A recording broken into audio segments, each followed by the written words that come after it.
In the dead of night, Blair stood before the door. Today was her wedding day, and this room was where she would spend her first night with her husband. After standing there blankly for a while, she draped a shawl over her thin nightgown that clung to her curvaceous figure and knocked. Her husband did not seem to have arrived in the bedroom yet. Blair let out a small sigh of relief and entered the room, sitting on the sofa, and waited for her husband. 10 minutes passed. 30 minutes, then another 30. An hour went by and her husband still did not come, unlike in the past. Is he not coming? Staring at the firmly shut door, Blair suddenly remembered the nature of this marriage. Well, this time it's not a real marriage, but a one-year contract marriage. A marriage solely for their mutual purposes. There was no need to fulfill spousal duties like a real couple on the first night. This is actually better. Facing that handsome face and sharing warmth and intimacy with him again might make her fall into the delusion that he loves her. Just like she had in the past. Spending the night with him is just that one day, the day a seal was conceived. Blair concluded that her husband wouldn't visit her room tonight and took out paper and a quill from the drawer. She began calmly drafting the contract to prove this contract marriage. It was at that moment, as she finished the last sentence of the contract. Suddenly, warmth pressed against her back, and a man's large hand suddenly planted on the desk. Startled, Blair turned around to see the man who had approached silently behind her. A height towering over ordinary men, a perfectly sculpted masculine body visible through the gaps in his shirt. Softly tousled black hair framing cool, eyes like the blue summer night sky. A face so beautiful it could make any man or woman hold their breath upon meeting his gaze. Duke Herden Delmark.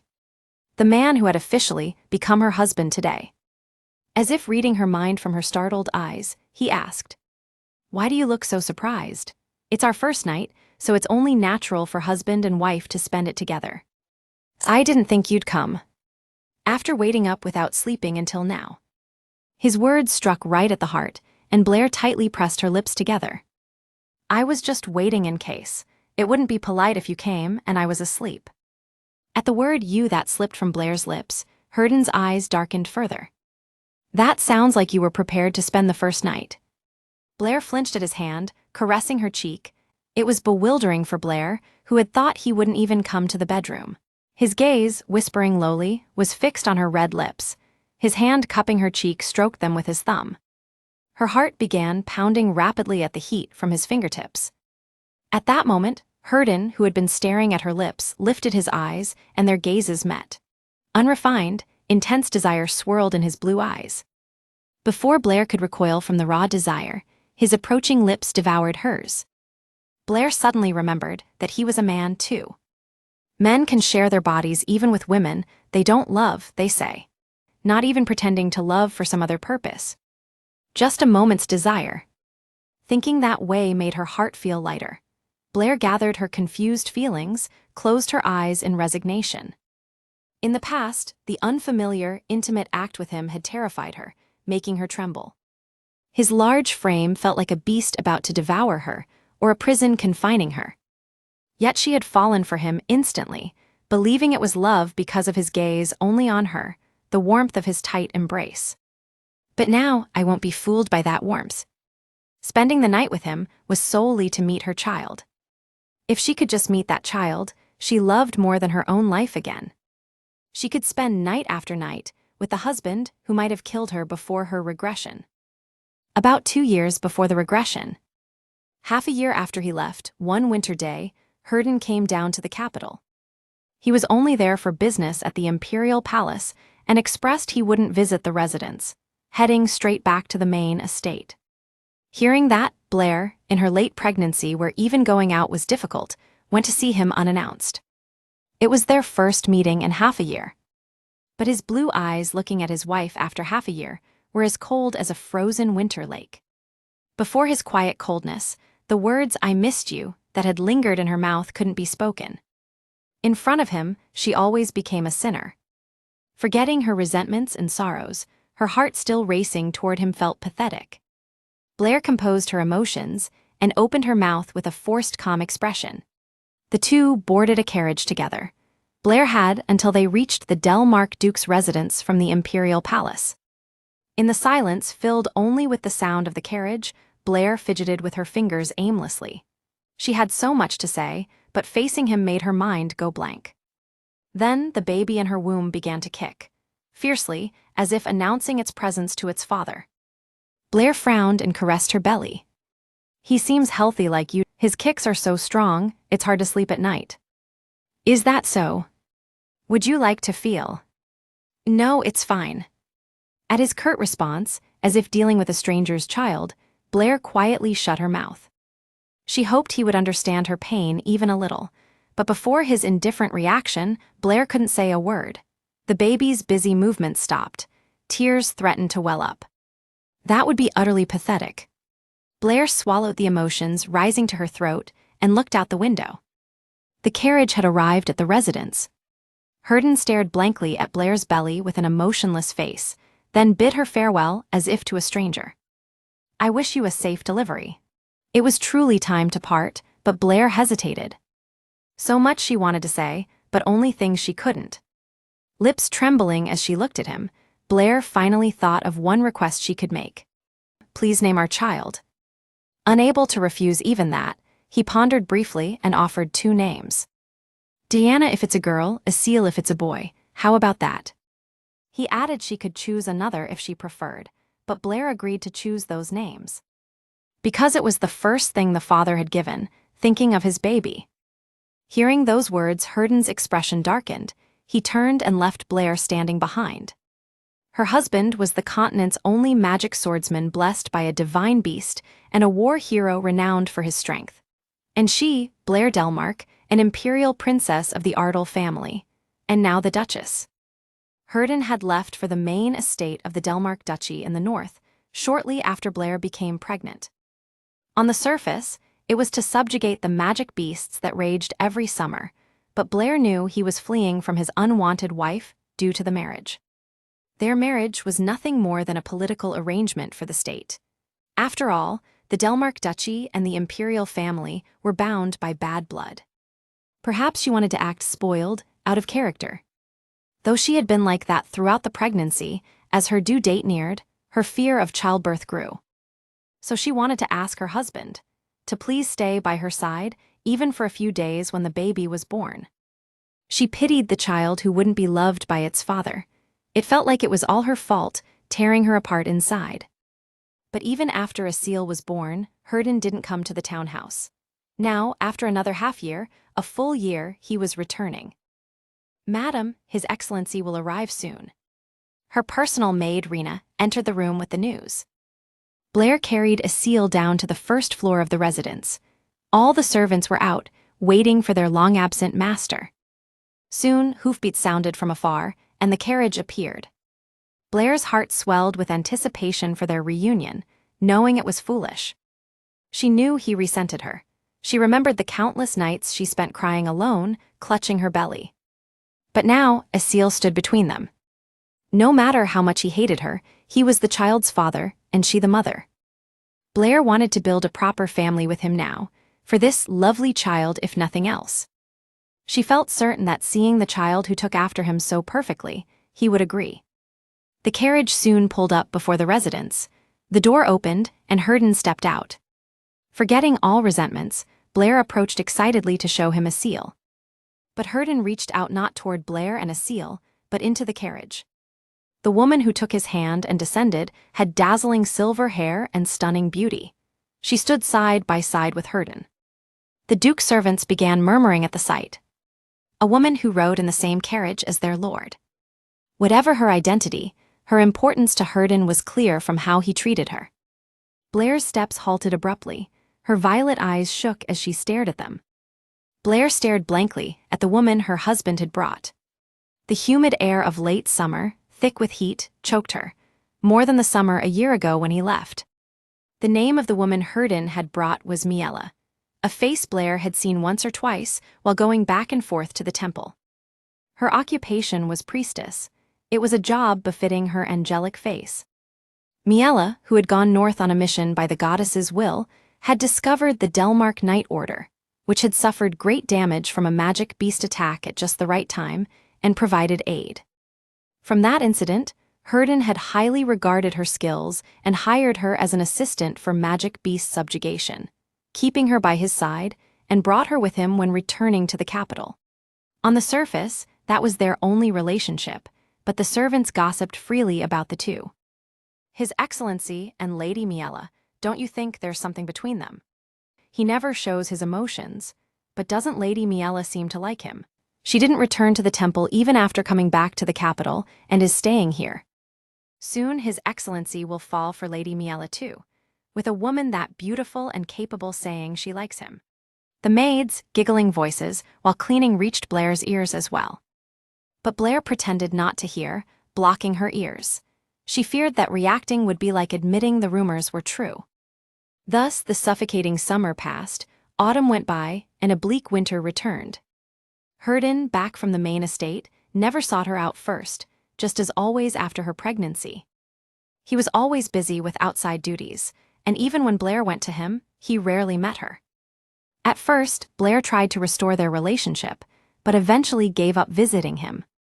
The one fortunate thing was that he occasionally showed interest in Asil, though Asil didn't even recognize the stranger as his father. That day, Blair went to Herden's office, betting on that faint interest. Asil's birthday was in half a month. Blair planned to suggest they go down to the Holstein villa to spend family time together for his birthday. Blair paused as she was about to knock on the door of Herden's office. The door was slightly ajar. Seeing the scene through the open gap, Blair swallowed the name she was about to call. Miela was in Herden's arms. Blair's eyes began to shake aimlessly as she looked at the two. To escape the unbelievable reality, Blair instinctively stepped back. At that moment, her eyes met Herden's, who was looking toward the door. He seemed momentarily startled, but didn't avoid her gaze, as if he had no intention of doing so.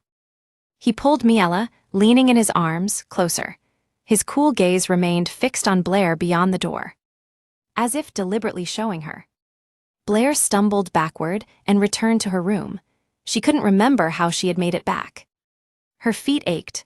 Looking down, one indoor slipper was missing, probably dropped on the way, and her breath was choked up to her throat. The moment she closed the door, the tears she had held back burst forth. She couldn't forget Herden's eyes looking at her while holding Miela. Imagining him embracing another woman with the tender touch that once held her, whispering to another with the languid voice that whispered to her, suffocated her. Even if that tenderness had only been a fleeting moment right after marriage, she still loved him. She had fled from that spot, but she couldn't escape the reality she faced. Her respiratory system, badly damaged in the fire incident a dozen years ago, couldn't withstand that brief sprint and crying, leaving her gasping. Blair pounded her chest, unable even to breathe properly, and cried. More than the bruised chest from pounding until it hurt, her heart ached more. The next day, Herden left a message via the butler saying that Ho's schedule had been delayed, asking that they should celebrate the birthday on their own. A few days later, Asil celebrated a modest but happy birthday, surrounded and congratulated by the servants, eating delicious food and receiving heaps of gifts from the vassals. It was a perfect birthday, except for the fact that his father wasn't there. Blair, as if she had never worn a sorrowful expression, smiled holding Asil. "My son, you look so handsome in your pretty clothes today. Oh, so handsome." Asil, receiving a barrage of kisses from his mother and giggling happily, suddenly seemed to remember something and pointed outside with his tiny hand. He remembered his mother holding him every evening, pacing by the window waiting for Daddy. At the word from Asil's mouth, Blair's face, which had been smiling nonchalantly, twisted for a moment. "Yeah, Daddy will come soon. It's our baby's birthday, so he'll definitely come." At that moment, as she repeated the hope she wanted to believe, like consoling herself, Blair gently kissed the small head of Asil, who had fallen asleep in the cradle. The child sucked on his finger with a peaceful face, sound asleep. Blair touched his tiny hands and feet with a faint smile, then returned to her room. Only then did the smile disappear from Blair's lips, which she had consciously maintained in front of the child. The room, where she always stayed alone, felt newly lonely and silent. Sometimes, when the emptiness grew too large, she brought a seal to her room and slept holding him, but today she deliberately left him in his room. Because the tears she had held back seemed about to burst. Because she didn't want to show this side of herself to a seal. Because she hoped that lovely child would never know his mother like this. Blair collapsed onto the floor, her heart crumbled miserably. She could understand Herden neglecting her, but she couldn't tolerate his indifference even to a seal. A seal doesn't know anything. He's at an age where he needs all the love from mom and dad. Her heart tore apart, feeling that Herden's neglect of a seal was all her fault. Suddenly, she regretted loving that indifferent man. If I could go back to the past, I wouldn't love that man then.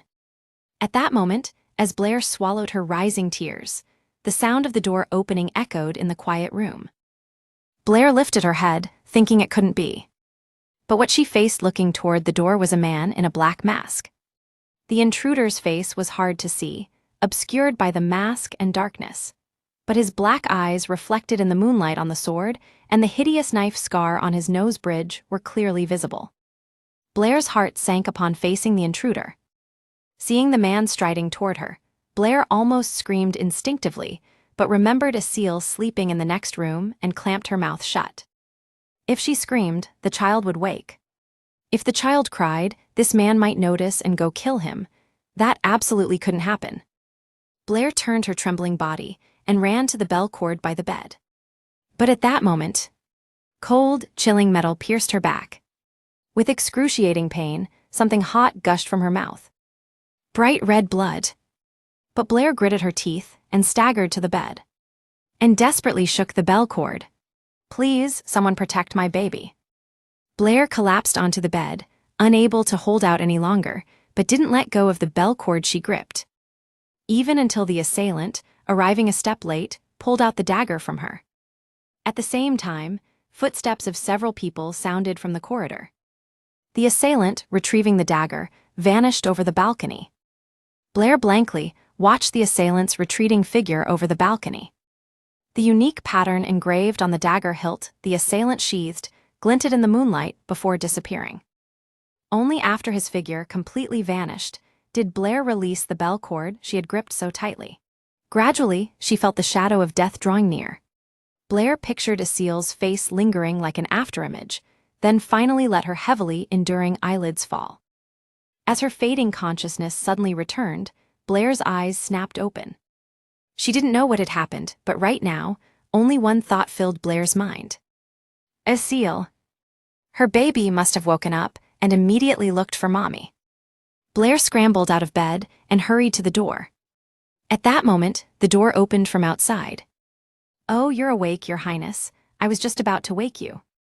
It was Rena, Blair's personal maid.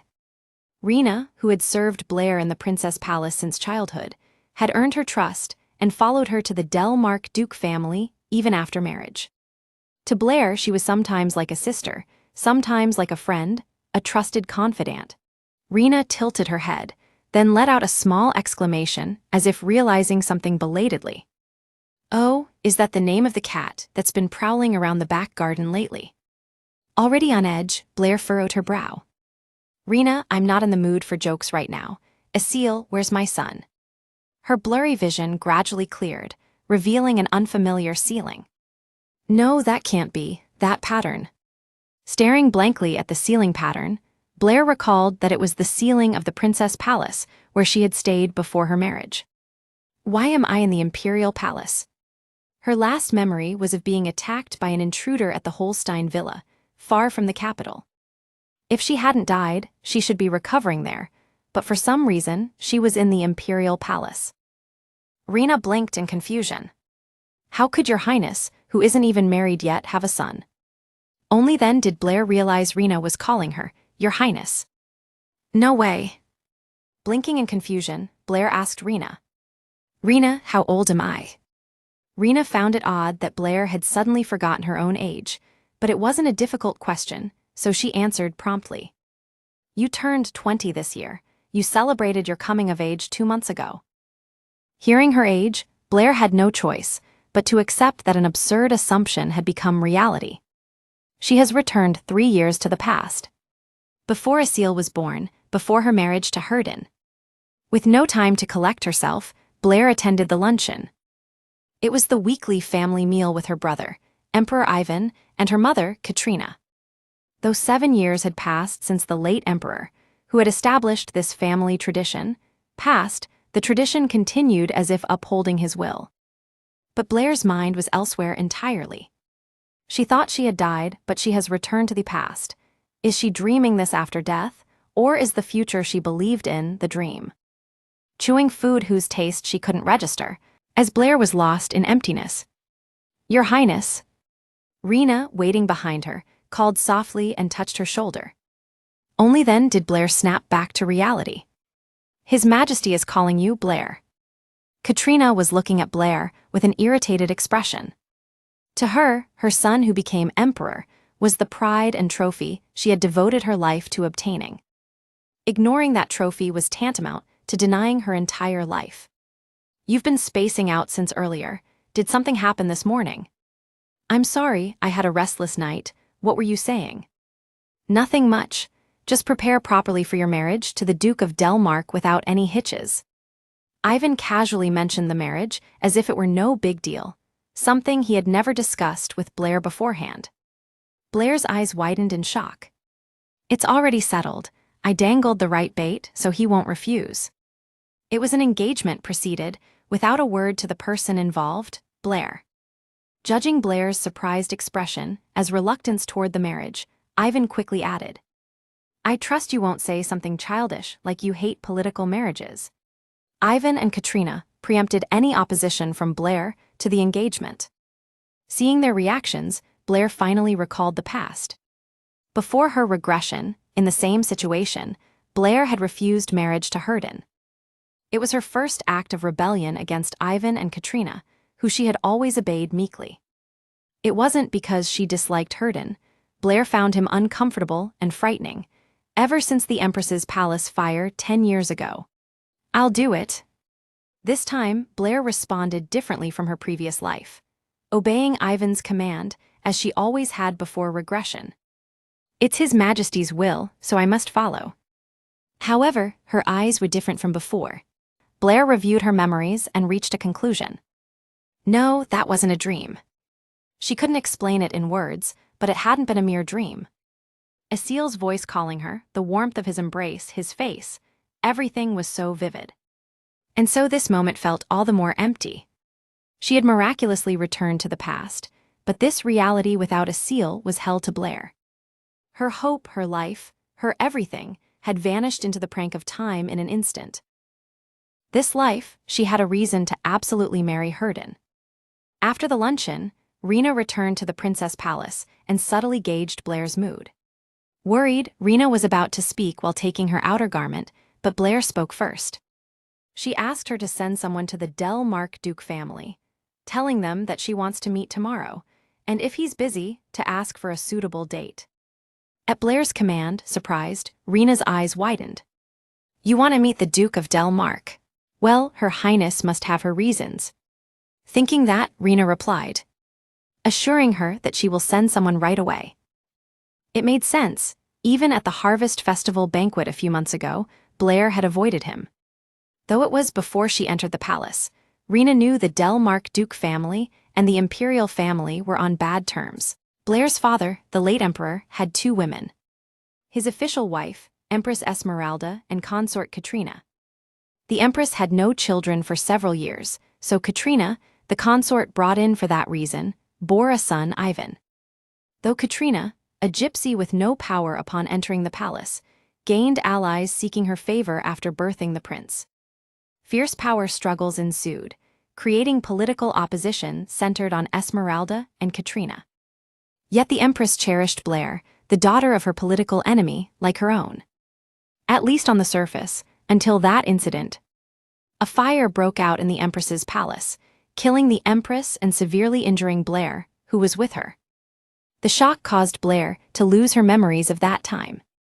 The Emperor vowed to uncover the culprit who harmed his daughter and investigated, but all evidence pointed to Empress Esmeralda. The Delmark Duke family, Esmeralda's birth family, denied it, but in the end, she was buried as a traitor. Her only nephew was Herden. Even their majesties are heartless, no matter that it's for mending relations.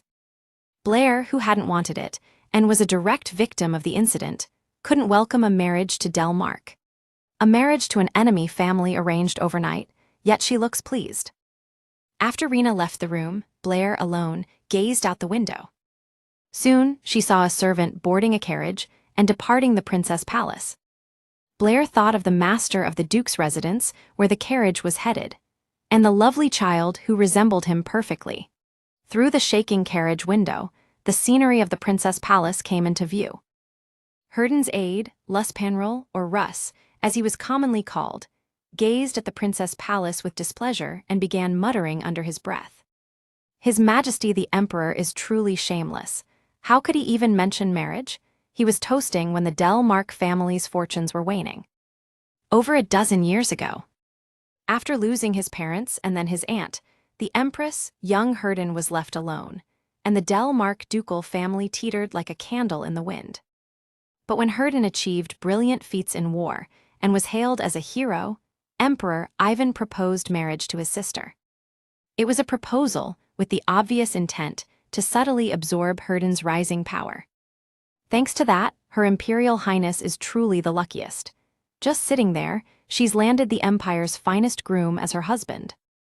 Russ had never properly spoken with Blair, and thus viewed her unfavorably. With a mother and brother like hers, who could blame him, she was surely in league with them. Even amid Russ's tirade, Herden, arms crossed and silent, cut him off simply by calling his name. His gaze remained fixed outside the window.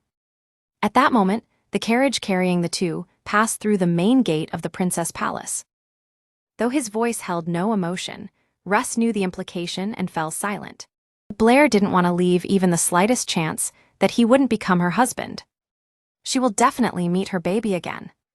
Her eyes, which had lost their light, began to sparkle once more. To show respect to the princess, Herden stood and turned around. Through the open door, entered a pitifully beautiful woman of slender build. Blair Sonnet von Ardel, the owner of this princess palace, and barring any unforeseen events, the woman he would marry. The woman before him was as beautiful as if a doll played with by little girls had come to life. Indeed, worthy of being called a great beauty like her mother, the Empress Dowager, but it stirred no emotion in Herden. No, rather, a horrific face that evokes the past would be a more fitting description. Hiding his twisted smile, Herden kissed the back of Blair's hand. At that moment, Blair's enigmatic violet eyes, meeting his, twisted for an instant. I'll get straight to the point. Setting down her teacup, Blair continued. I have no intention of refusing the marriage my brother proposed. This much Herden had expected, even she couldn't easily defy the Emperor's command. But what followed was utterly unforeseen. 1 year. At the abrupt, out-of-place word from Blair's lips, Herden looked at her with puzzlement in his eyes. Maintain the marriage with me for exactly 1 year. After 1 year, I'll grant you a divorce for my fault. I won't cling to you if you change your mind, nor will I bother you with talk of love or anything like that. Herden's fine brows furrowed. A 1-year contract marriage, what on earth is she scheming? As if reading his mind, Blair made an offer he couldn't refuse. The Empress's palace fire 10 years ago. At the unexpected words from her lips, Herden's eyes darkened coldly.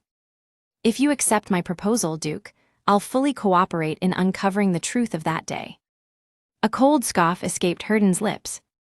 After keeping silent for a full 10 years, what nerve did she have to bring it up now? Herden still vividly remembered the emotions from 10 years ago. When the Empress was named the culprit in the Empress's palace incident, Herden sent letter after letter to Blair, the sole witness, to clear his aunt's name. But no reply came.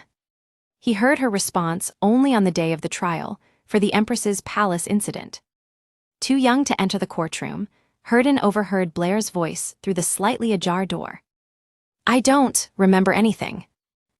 You don't remember? It's all a lie, isn't it? In the end, you took your mother's side, didn't you? That day's memory remained with Herden even now, a searing sense of betrayal and resentment. After gazing at Blair for a moment, he asked, "Why would you want such a marriage?" Marriage is the only legal way for a princess to leave the imperial palace. In that case, wouldn't it be better to marry someone who cherishes and loves you, Your Highness? No matter her imperial blood, life as a divorcee wouldn't be easy. There would be plenty who adored and loved her, the emperor's sister and the empress dowager's daughter. If none pleased her, she could choose whoever she wanted. Herden couldn't understand why, with so many options, she chose him, a foe in hostile relations, with an end already predetermined.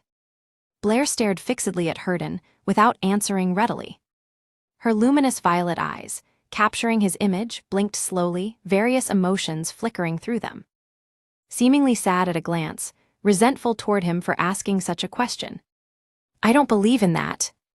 I prefer relationships that are clear-cut in their beginning and end over one's promising vain eternities.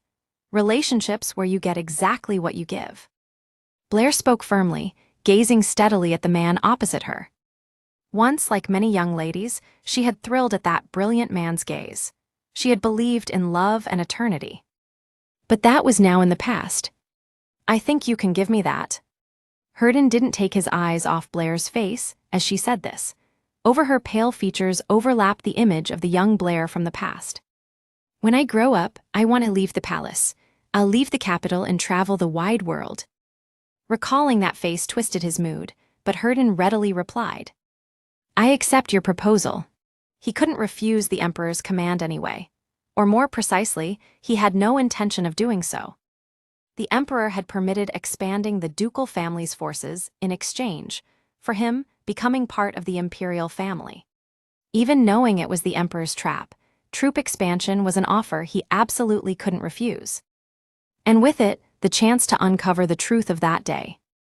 He didn't know the princess's ulterior motive for proposing a contract marriage, but using her to reveal the truth and then cleanly divorcing would be the best outcome. "If you have nothing more to say, I'll take my leave." Checking the clock, Herden rose immediately upon her permission. As she watched his back disappear beyond the door, resentment toward him that Blair had hidden surfaced in her eyes. There was a question she couldn't ask. A question the current him wouldn't answer. Time flew by, and soon it was the day before the ceremony. Blair visited the Imperial Palace Cemetery. Esmeralda del Marque. The name of the late empress was inscribed on the tombstone before her.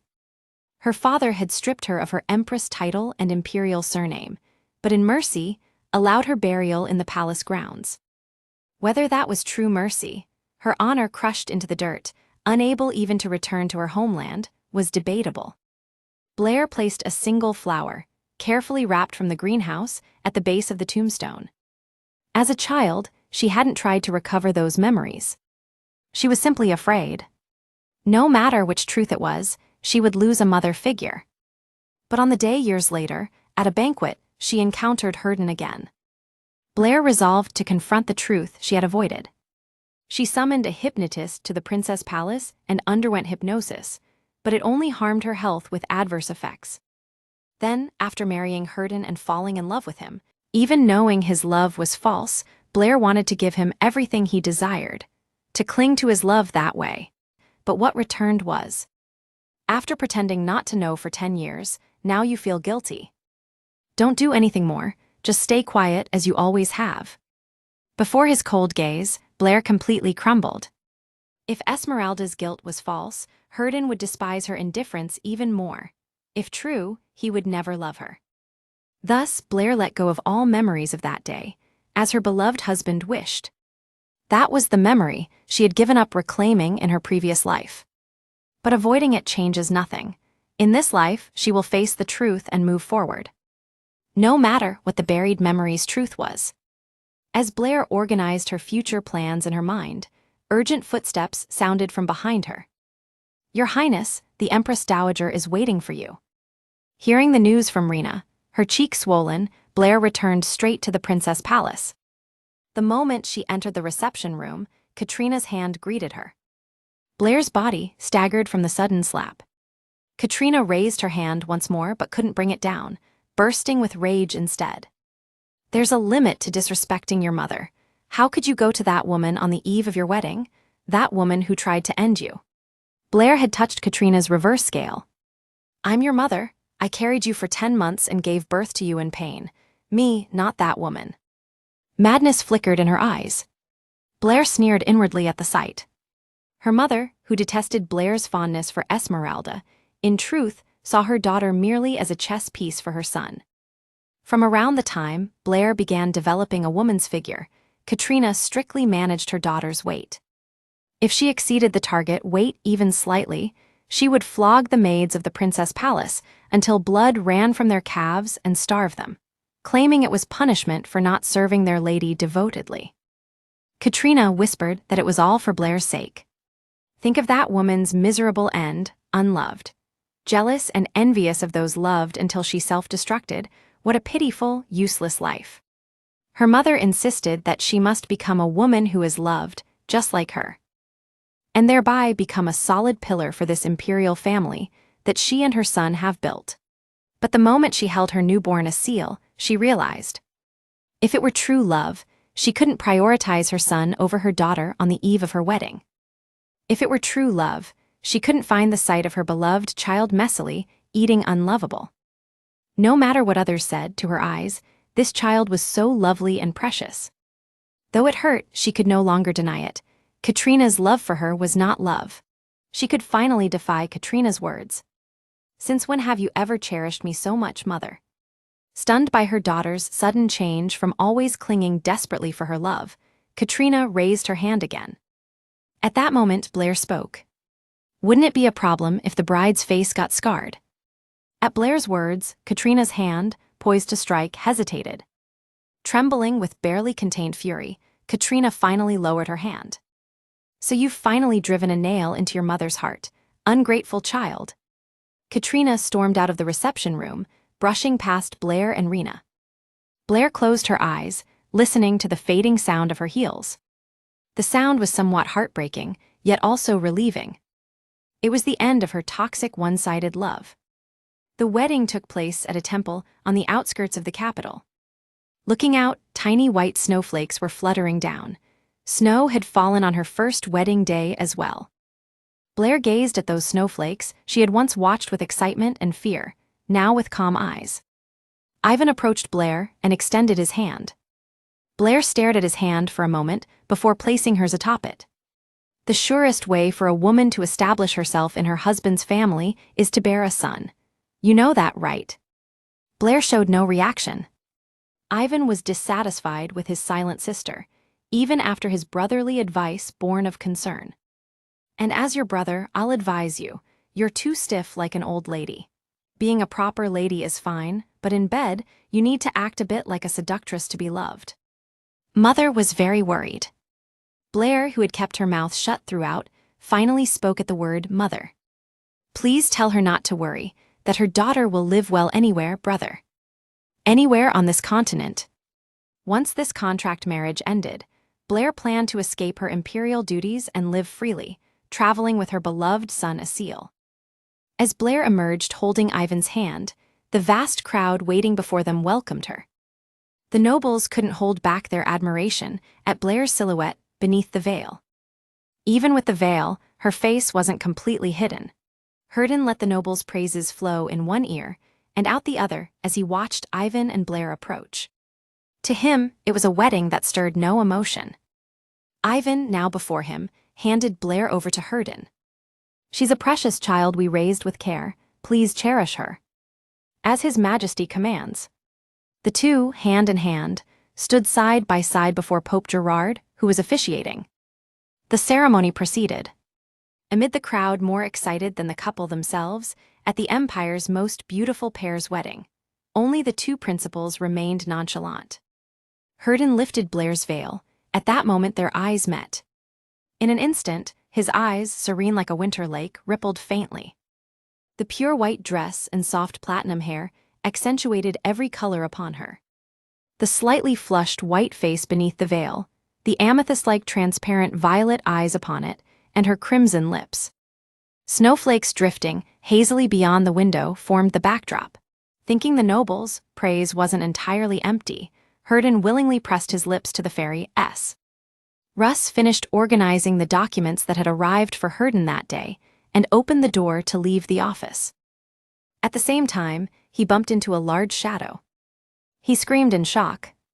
Before him stood Herden. Russ patted his startled chest and looked at him. "Why are you here at this hour? Do I need a reason to come to my own office?" "No, I mean, it's your wedding first night today. I have documents to handle. There's no urgent matter requiring attention on your wedding day. You seem to wish I wouldn't come to the office." Of course, who'd want to be alone with their boss at this late hour, especially the boss who just married today? A boss visiting the office with his aide, instead of the bride's bedroom on their wedding first night. It was a combination that could spark strange rumors. Ignoring Russ writhing in dreadful imagination, Herden passed by indifferently and sat at the office desk. Russ stuck out his tongue at Herden actually reviewing documents, then cautiously asked, "By the way, what are you going to do from now on?" Though the object was omitted, Herden understood what Russ meant. She said she'll fully cooperate in recovering memories related to the incident 10 years ago. Whether she truly lost her memories or is pretending for some other purpose, I don't know. Though he had accepted Blair's proposal and married her, he still couldn't trust her. It doesn't matter either way. No matter her purpose, she was now in his grasp, and he could use her to uncover the truth while she was there. Watching Herden lost in thought, Russ carefully asked, "But are you really not going to the bedroom?" Herden suddenly recalled the woman who had worn the same doll-like expression beside him all day. A chill settled in his blue eyes as he pictured that white face. She must have collapsed from exhaustion anyway. It had been a grueling day for such a frail woman. And above all, there was no need for first-night formalities in a contract marriage. She must feel the same. His thoughts reached that point, and suddenly he changed his mind. Herden, who had been touching his lips while deep in thought, stood up. To Russ's question, Herden replied leisurely. "I suddenly got curious. What expression that doll-like woman would make at the unwelcome visit of her husband?" Herden knocked and entered Blair's bedroom. Unlike what he expected, that she would be startled by his visit or asleep, Blair was sitting at the table, engrossed in something, completely unaware of his arrival. At a glance, it seemed she was writing something. He had felt it every time he saw her, but from a distance, her petite frame felt even smaller anew. The occasional dry coughs made her seem even tinier.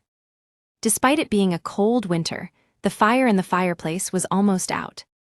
The white snow piled outside the window, the cool room, and the pure white woman within that scene.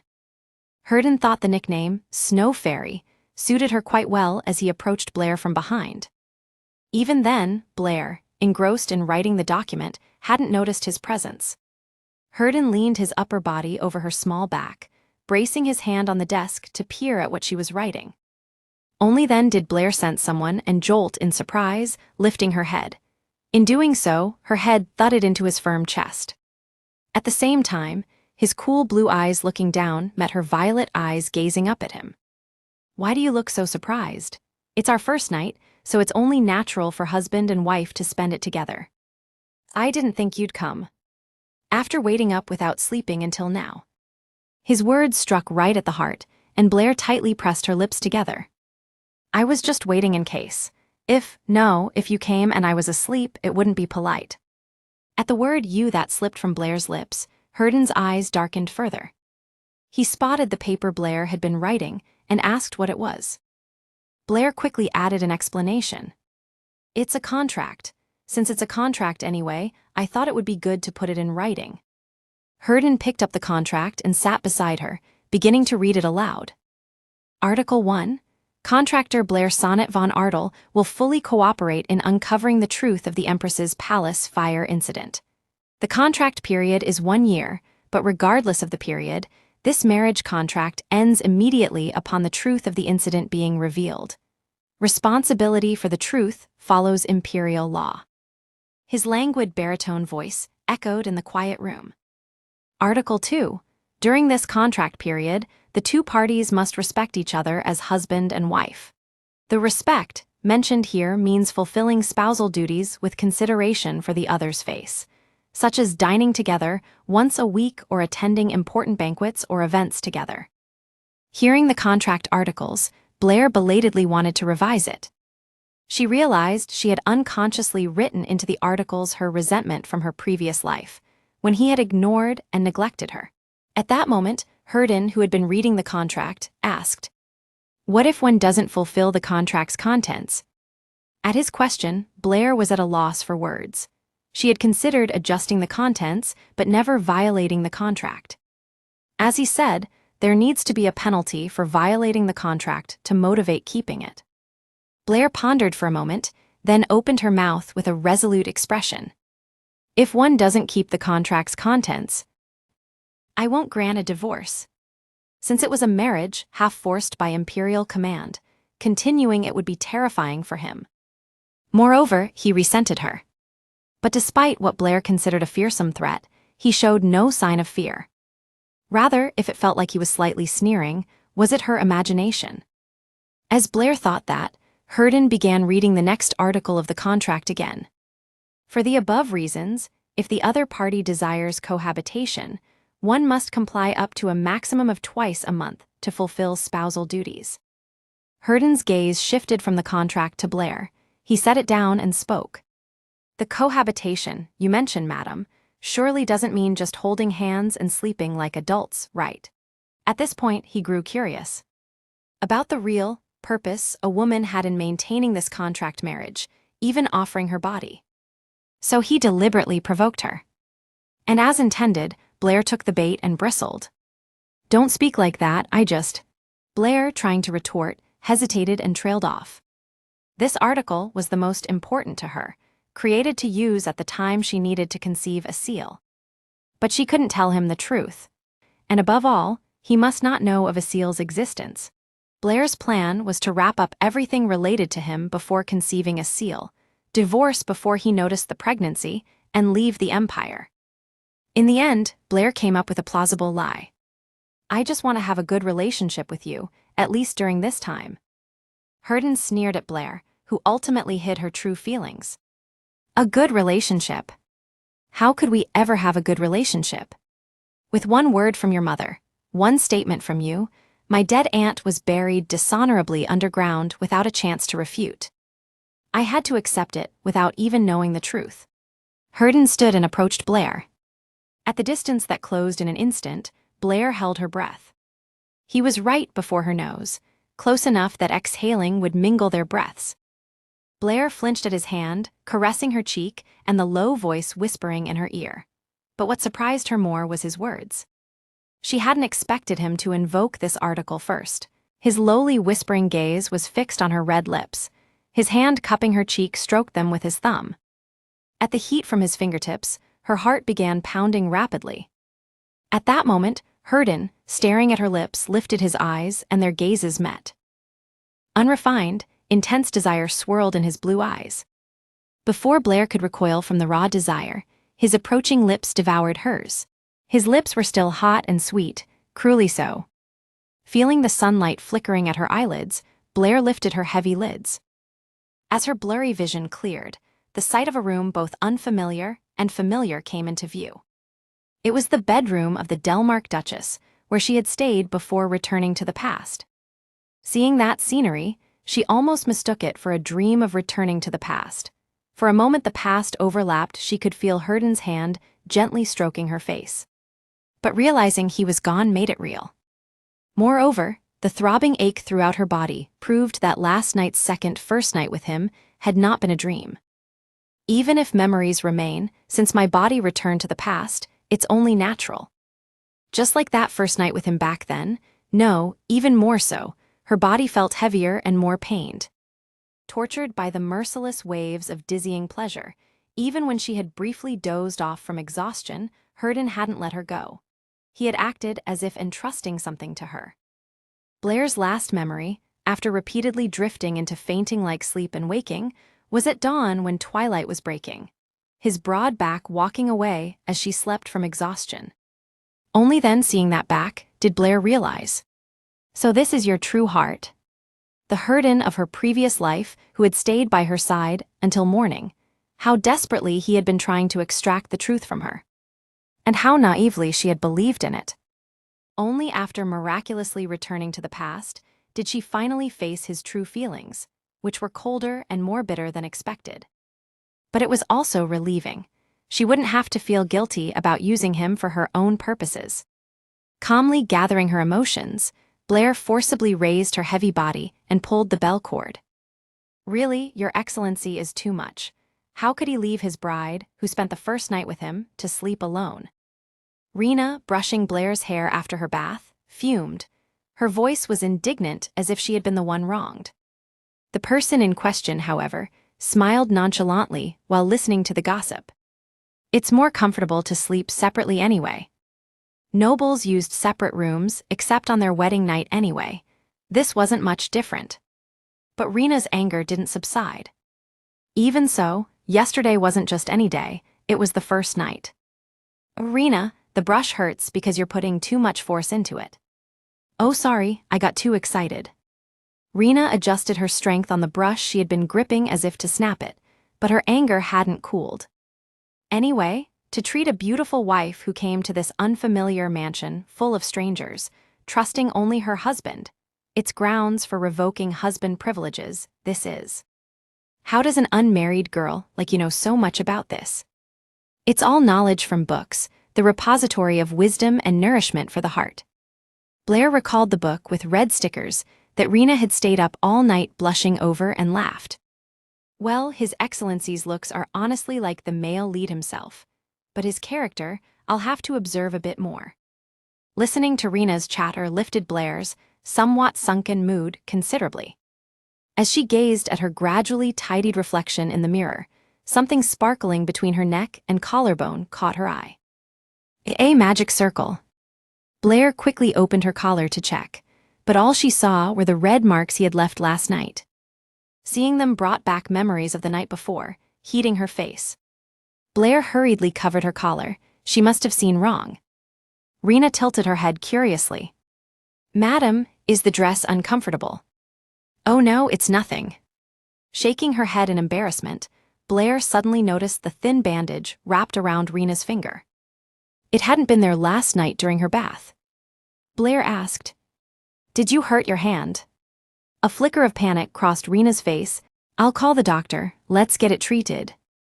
At the mention of summoning a doctor, Rena jumped up in protest. No, it's fine, it's just a little cut. As you know, I'm a bit clumsy. Though Rena insisted it was fine, Blair's worried gaze didn't lift. Rena had just said she was a bride who came trusting only her husband to this unfamiliar place. Rena was the same. Her heart ached seeing the child who had left her familiar space and companions, trusting only her, get hurt. Especially since memories of her previous life resurfaced. In my previous life, I was too caught up in my own situation to pay much attention to Rena. Reading Blair's concern, Rena deliberately added in a light tone. It's not worth worrying over. I just wrapped a bandage so blood wouldn't get on your highness, no, madam's, hair. See, there's no blood on the outside of the bandage, right? As she said, it didn't seem like a deep wound. Your highness just needs to worry about how to survive in this mansion and how to make that handsome-faced duke swoon. Rena's playful words eased her mind a bit, but also sparked a question. A cut means a knife. Rena isn't in charge of the kitchen, so she rarely handles knives. Could she be getting bullied? But Blair's doubt didn't linger long. Ta-da, all done. I'll escort you to the dining room. Finishing her hair, Rena pulled Blair to her feet. Guided by Rena to the dining room, a waiting servant opened the door. On the first day of marriage, it was customary for the newlyweds to have luncheon with the groom's family. In most families, the table would be bustling with immediate relatives, but the vast dining room held only Herden seated alone. He had no family. Growing up alone without siblings, having lost his parents early, Herden had seen Empress Esmeralda as a parent figure. Seeing the empty dining room, Blair felt she could newly understand why he hated her so much, regardless of her resentment toward him. The butler who pulled out Blair's chair skillfully filled her glass with aperitif before leaving the dining room. Left alone, Herden lifted his glass and asked, Did you sleep well? It was a slightly amusing question coming from the culprit, who had tormented her all night until dawn, but Blair answered obediently. Yes. With that short exchange of greetings, the meal began. For newlyweds who had just had their wedding and first night the day before, the silence was excessively dry. Herden broke the silence first. After the meal, the butler will introduce you to the servants. He continued, skillfully slicing his steak with his knife. After the servant introductions, he'll give you a tour of the mansion, and there's nothing after that, so you can rest. Thank you. Feel free to ask if you have any questions or things to discuss. How will you investigate the fire from 10 years ago? His knife paused mid-slice. His ever-dry blue eyes turned to Blair. Though it was a contract marriage for that purpose, he hadn't expected her to bring it up right away today. Especially right after the wedding and first night, when both body and mind would be weary. Since you say you have no memories of it, we're first securing a hypnotist. At the word hypnotist, Blair's body flinched, memories of the past resurfaced. Hypnosis, I tried it several times before, but it had no effect. Who knows, it might be different this time. Herden replied nonchalantly, but his words carried a bite. He suspected Blair wasn't truly amnesiac, but pretending for some other reason. You doubt me. How could I trust you? His tone implied it was obvious. One might hide their true feelings if exposed, but he stated his candidly, without intent to conceal. Whether you truly lost your memories, or are pretending for another reason, only you know. The daughter of the imperial family, political enemies. That alone was reason enough for his distrust. Blair had fully realized and internalized it through her regression. But vaguely thinking about it, and facing his raw hostility directly, were different matters. Accepting the contract doesn't mean I trust you. He was right. This was a contract. Not a marriage premised on love and trust, but one calculated on gains and losses. Hadn't she proposed it first? Having contracted, she needed to justify herself against his suspicions. Blair calmly acquiesced to his demand. I understand. Then, as you say, let's try hypnosis first. Thus, the newlyweds' first intimate meal on their first day ended. After the servant introductions, Butler Mason took charge of the mansion tour. Having served the Del Mark Duke family for generations, he held deep loyalty and pride toward it, knowing its history better than even the current head, Herden. The tour continued until dinner. Blair, who had lived in this mansion until her regression, already knew it all, but she listened attentively to Mason. Revisiting after returning from death brought new emotions. On the way back to Blair's bedroom after the tour, Mason apologized as if it had just occurred to him.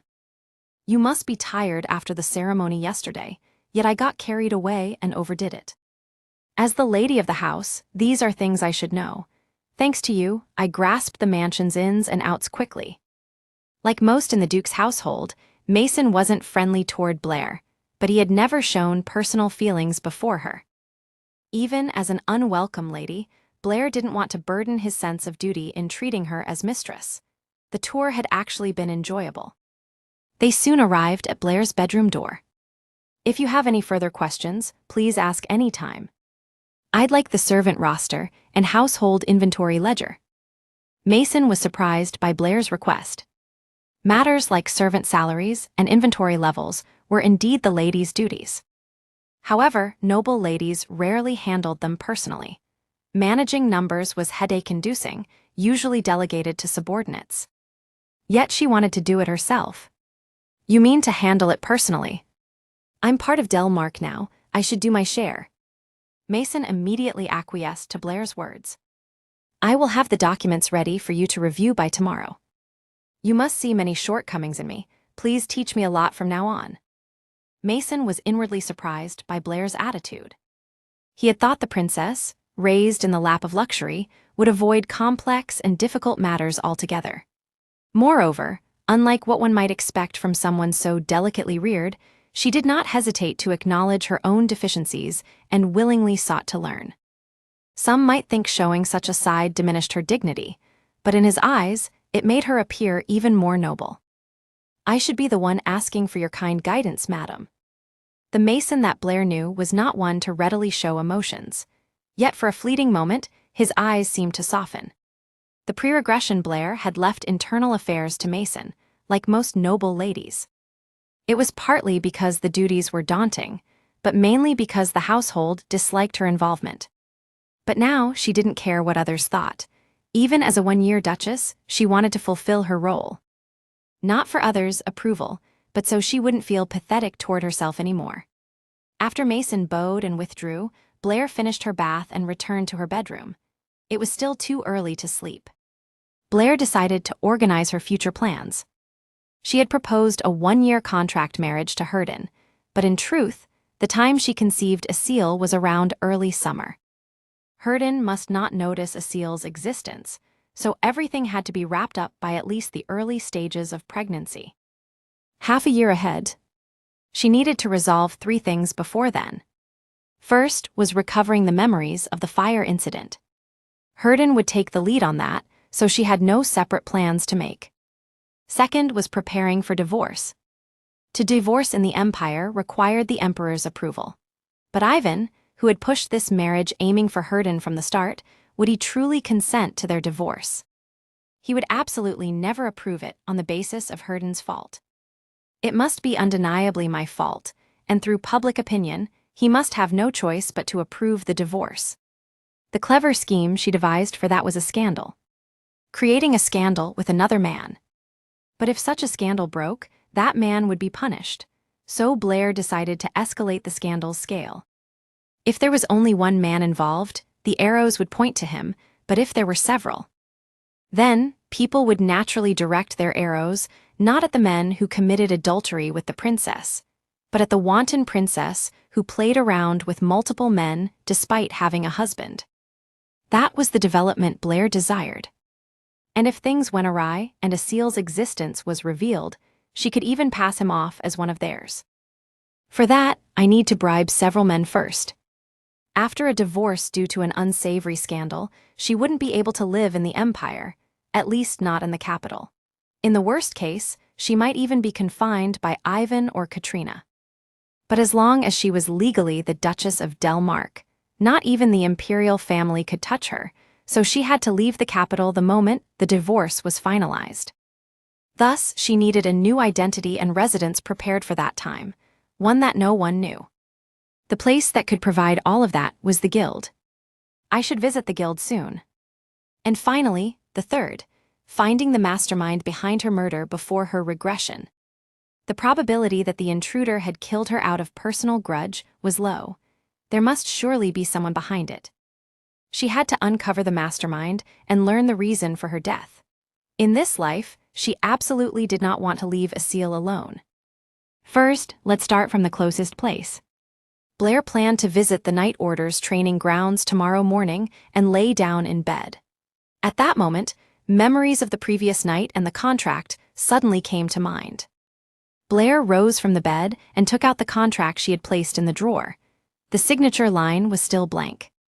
After his bath, Herden was in his office, reviewing documents. He had already handled the important documents before the wedding, so there were no urgencies, yet he chose work over rest. To forget the persistent thoughts tormenting him since morning. In the quiet study shrouded in darkness, only the rustling of turning pages echoed.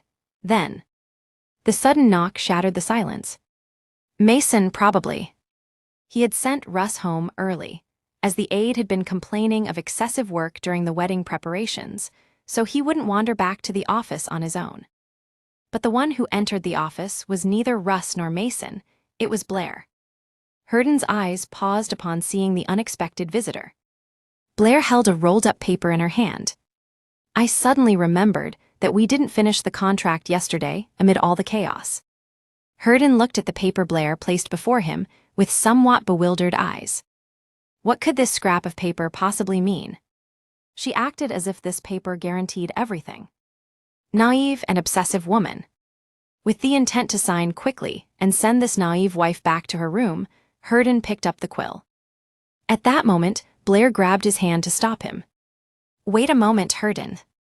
The woman's hand gripping his was cold, annoyingly so. You need to review the contract carefully. Didn't we do that yesterday? What if I changed it to something completely different in the meantime? Like a mouse worrying about a cat. The woman seemed to think she held power capable of inflicting tremendous harm on him, despite having wrists that seemed they would snap if gripped. I thought she was a naive princess. She'll never get scammed out there. Thinking that, Herden reviewed the contract again. There's an added clause. Blair pointed to a clause in the contract with her slender finger. When this contract ends, please write a recommendation letter so Rena can find a good job. You mean that girl you brought from the Imperial Palace? Yes, she's sociable and hardworking, so she'll more than earn her keep anywhere she goes.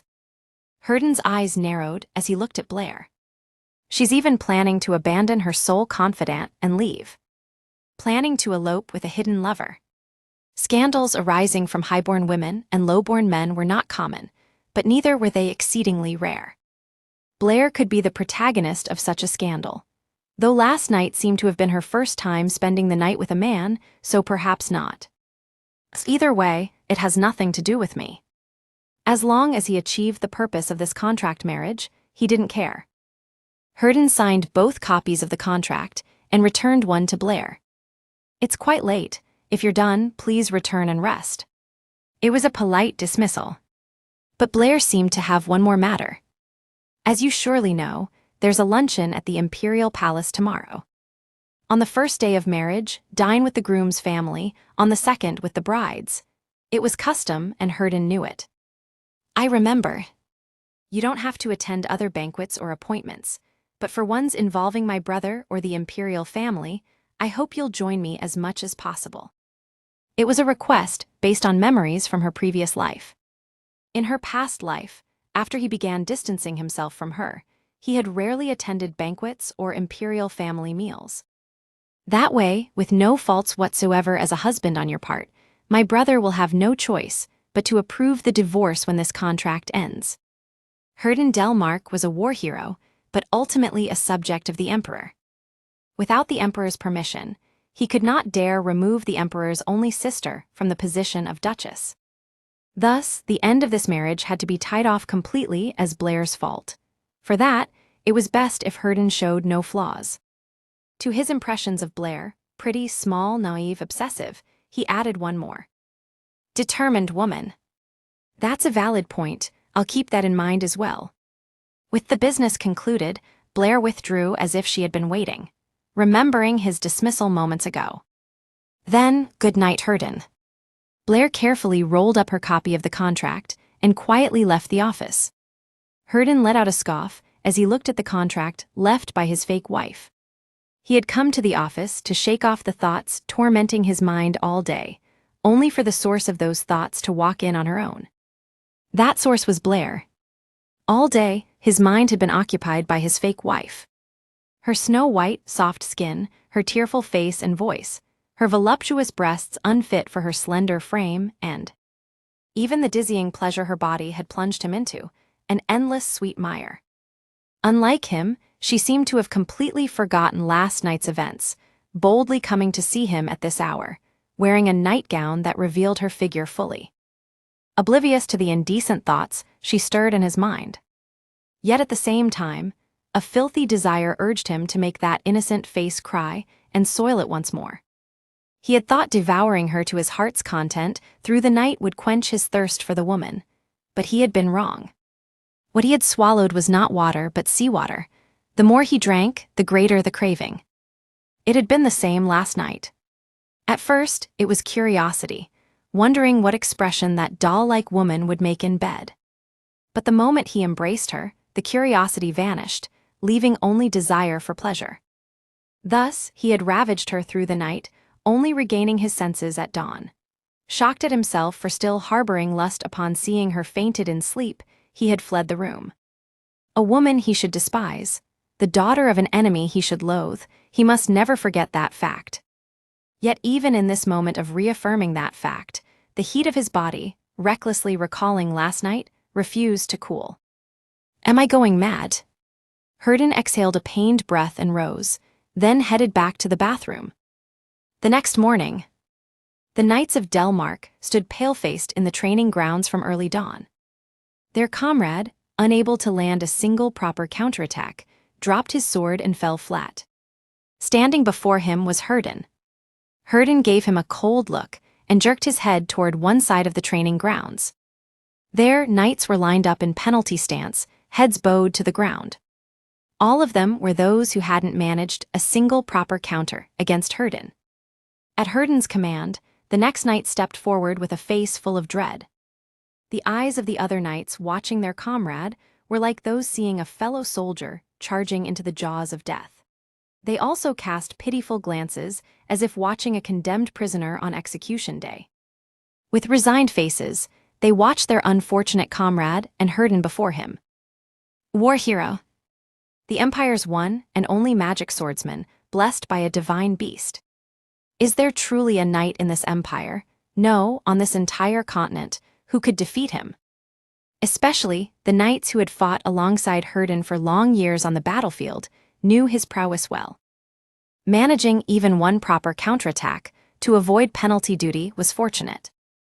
Usually cursing the creator's blatant favoritism while instinctively staring blankly at that handsome face, today it looked like the face of the Grim Reaper.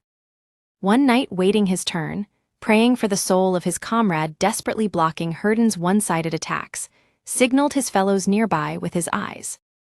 Confusion and curiosity rippled through the onlookers as they observed the groom's unexpected behavior on the second morning of his marriage. Despite the exhaustion typically reserved for wedding preparations and the ceremony itself, His Excellency was already out and pushing himself to the limit instead of enjoying his honeymoon. This strange sight prompted questions about what could have possibly angered him, though the answer seemed rooted in the grim reality of his situation. There was little joy to be found in a honeymoon following a forced union with the daughter of an enemy. Now that he thought about it, that made sense. The enmity between the imperial family and the Del Mark-Duke family was public knowledge among the Empire's nobles. Agreeing with the reason, the knight mulled it over again before suddenly venting his frustration. No, but then he should take it out on her, not us. How should we know? The knights shrugged, clueless. Then they glanced at the one nearby who seemed like he might know. Does the aide know? But Russ just shook his head and shrugged as well.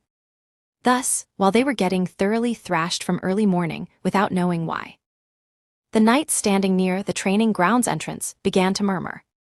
Herden, having just felled his sparring opponent, noticed the atmosphere at the same time. A small cough sounded. Herden immediately turned toward the sound. He saw Blair entering the training grounds with Mason. "Mason, what's this about?" He asked the butler, but it was effectively directed at Blair. Blair answered in his stead. "I greeted the servants yesterday, but not the knights. I had a bit of time before heading to the Imperial Palace, so I thought I'd say hello." Though momentarily captivated by her beauty, no one welcomed her. "She wants to play mistress to us knights too." Though they had grim faces moments ago dreading a thrashing from Herden, they were comrades who had survived the battlefield together. The greater their loyalty to Herden, the stronger their resentment toward Blair as a member of the imperial family. She must know that, yet coming anyway. Was it naivety or foolishness? Herden thought so, yet stepped forward to introduce Blair to the knights.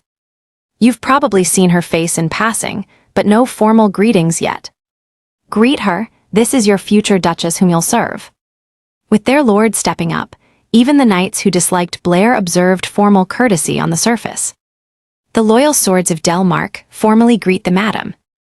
"I'm pleased to meet you too. Sorry for the sudden visit, thank you for the warm welcome. I look forward to working with you." Blair smiled brightly, but her eyes calmly scanned each knight's face. She had tried hard to be accepted as the lady of the house in her previous life, but these were people who hated her. No need to try to impress or win over such people. She wouldn't see them again after this contract marriage ended anyway. In truth, Blair had come to the Night Order training grounds for another purpose. Her real purpose in coming to the Night Order was, the person who killed me might be among them. The Delmark Duke family was one of the Empire's 3 great ducal houses, and its Night Order possessed skills comparable to the Imperial Knights, honed through direct warfare. Yet the intruder who killed Blair had breached that stringent security to infiltrate the villa. One reason Blair suspected Hurden behind her murder was precisely that. Either an expert capable of breaching the tight security, or someone who could enter and exit freely. In that case, perhaps the intruder was someone from inside the Duke's household. She knew most servants' faces from encountering them around the mansion. But the night order rarely overlapped with her daily life, so she remembered fewer faces. Even if the intruder was among the knights, she might not have recognized him. Thus, she had come to check personally, hoping the intruder wasn't among them, hoping Hurden was unrelated to her death.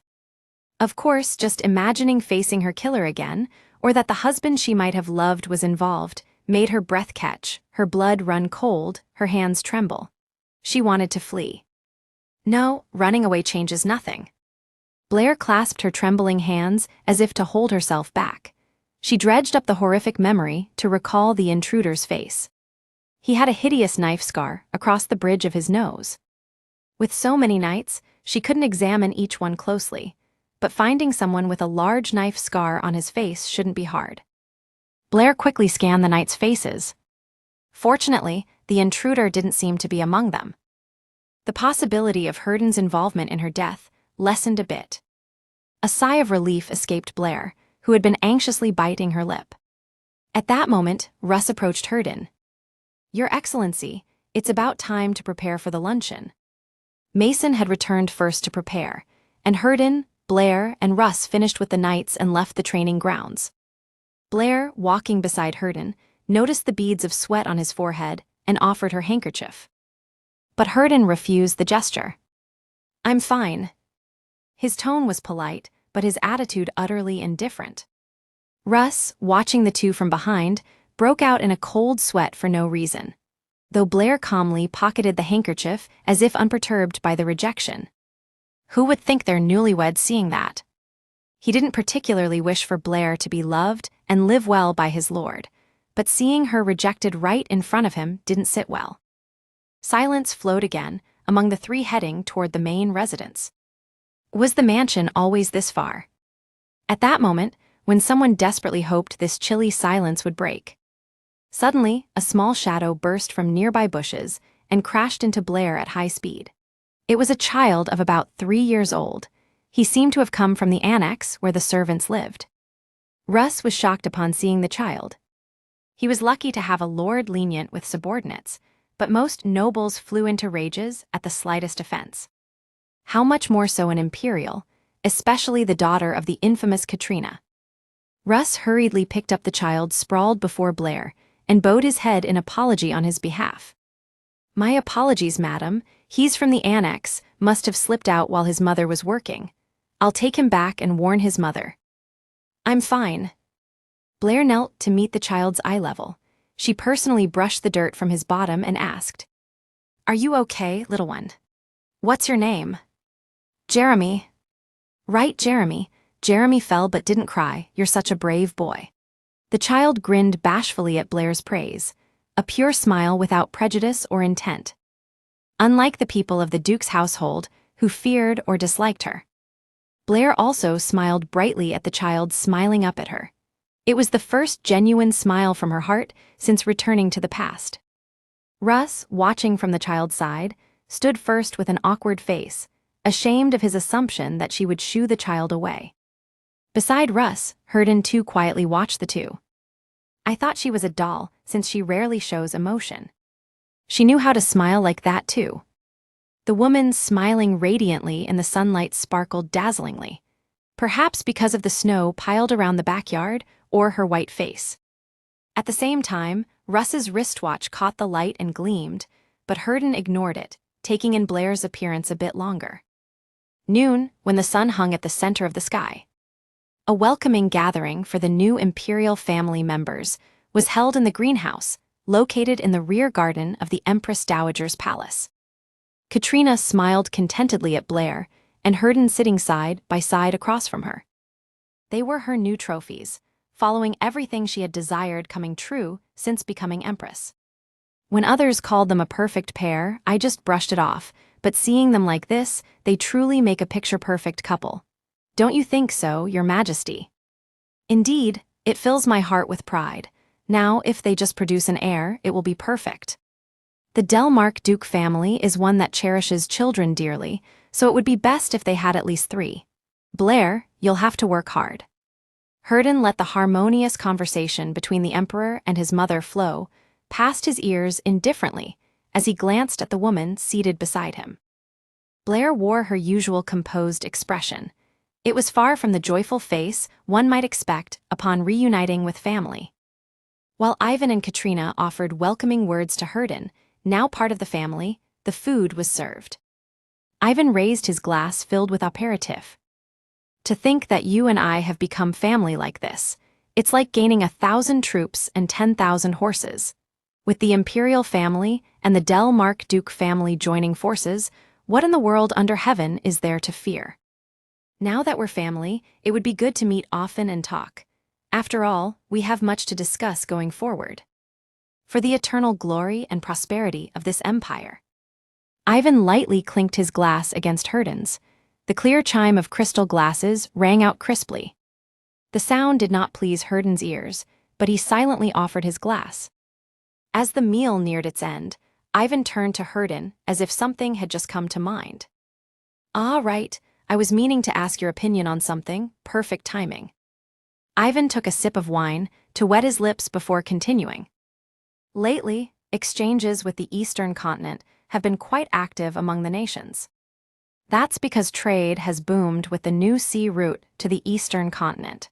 To engage with the Eastern continent, one inevitably has to stay close with the East as well." "Exactly. Upon looking into it, there are so many novel and useful items coming from the Eastern continent. It would be great if we could open a closer sea route and engage more actively. What a shame." Ivan shook his head and clicked his tongue. Then he asked for Herden's opinion. "What do you think about this, Duke?" Herden inwardly sneered at Ivan's question, which seemed innocently seeking an opinion. The Emperor desired to break through to the continent's east and seize the eastern ports, leading to the Eastern continent. Even the old foxes of the Noble Council must have held back on this matter. When war breaks out, the young heirs of nobles are the first to be conscripted. No matter how loyal to the Emperor, can they value him more than their own bloodlines. And now he had secured the Empire's greatest magic swordsman. Though not stated outright, the Emperor's desire was clear. The Emperor, who had never seen proper combat let alone war, seemed to view it as mere chess. A game where a flick of the finger easily captured the opponent's pieces. No wonder he had so readily permitted expanding Delmark's forces. Of course, he had no intention of agreeing to such foolish notions, but he decided to pretend to listen attentively. If only for the sake of his one-year wife sitting beside him. Herden twirled the wine glass in his hand and replied indifferently. The clear wine sloshed lightly. But unlike him, his wife had no intention of letting it pass quietly. "No war, brother." Blair, who spoke up, gripped the hem of her dress beneath the table. It didn't matter if Ivan toyed with her as he pleased, but she could not tolerate him trying to wield Herden. She didn't want to subject someone who had already entered an unwanted marriage to further ordeal.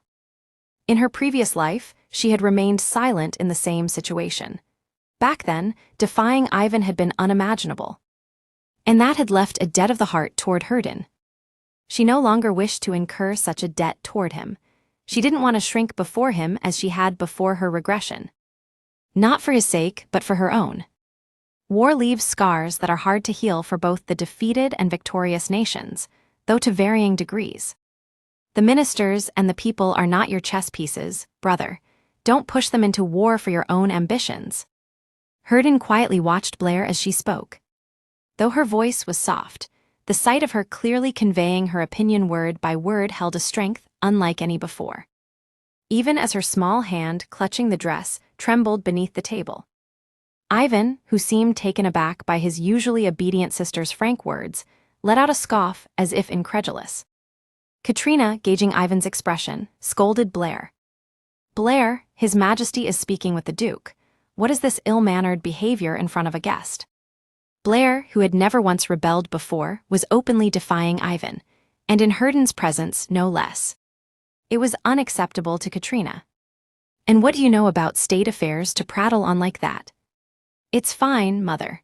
How could a woman who has never studied statecraft understand the heart of a ruler who thinks of his people? Ivan leisurely smiled and restrained Katrina, but his tone clearly dismissed Blair. Herden tilted his wine glass while observing Blair's expression. The fierce spark in her eyes was fading, crushed between Ivan and Katrina. Seeing that, Herden's gaze turned icy. He set down the glass after wetting his lips. In my view, Madam hasn't said anything particularly wrong. At Herden's languid voice breaking the silence, all three gazes turned to him at once. Before being a sibling, as a subject offering frank advice to enable wise rule, how could that be deemed rude intent? Katrina, momentarily flustered by Herden's unexpected intervention, retorted, "Duke, this is a mother disciplining her child's shortcomings. Do not take her side.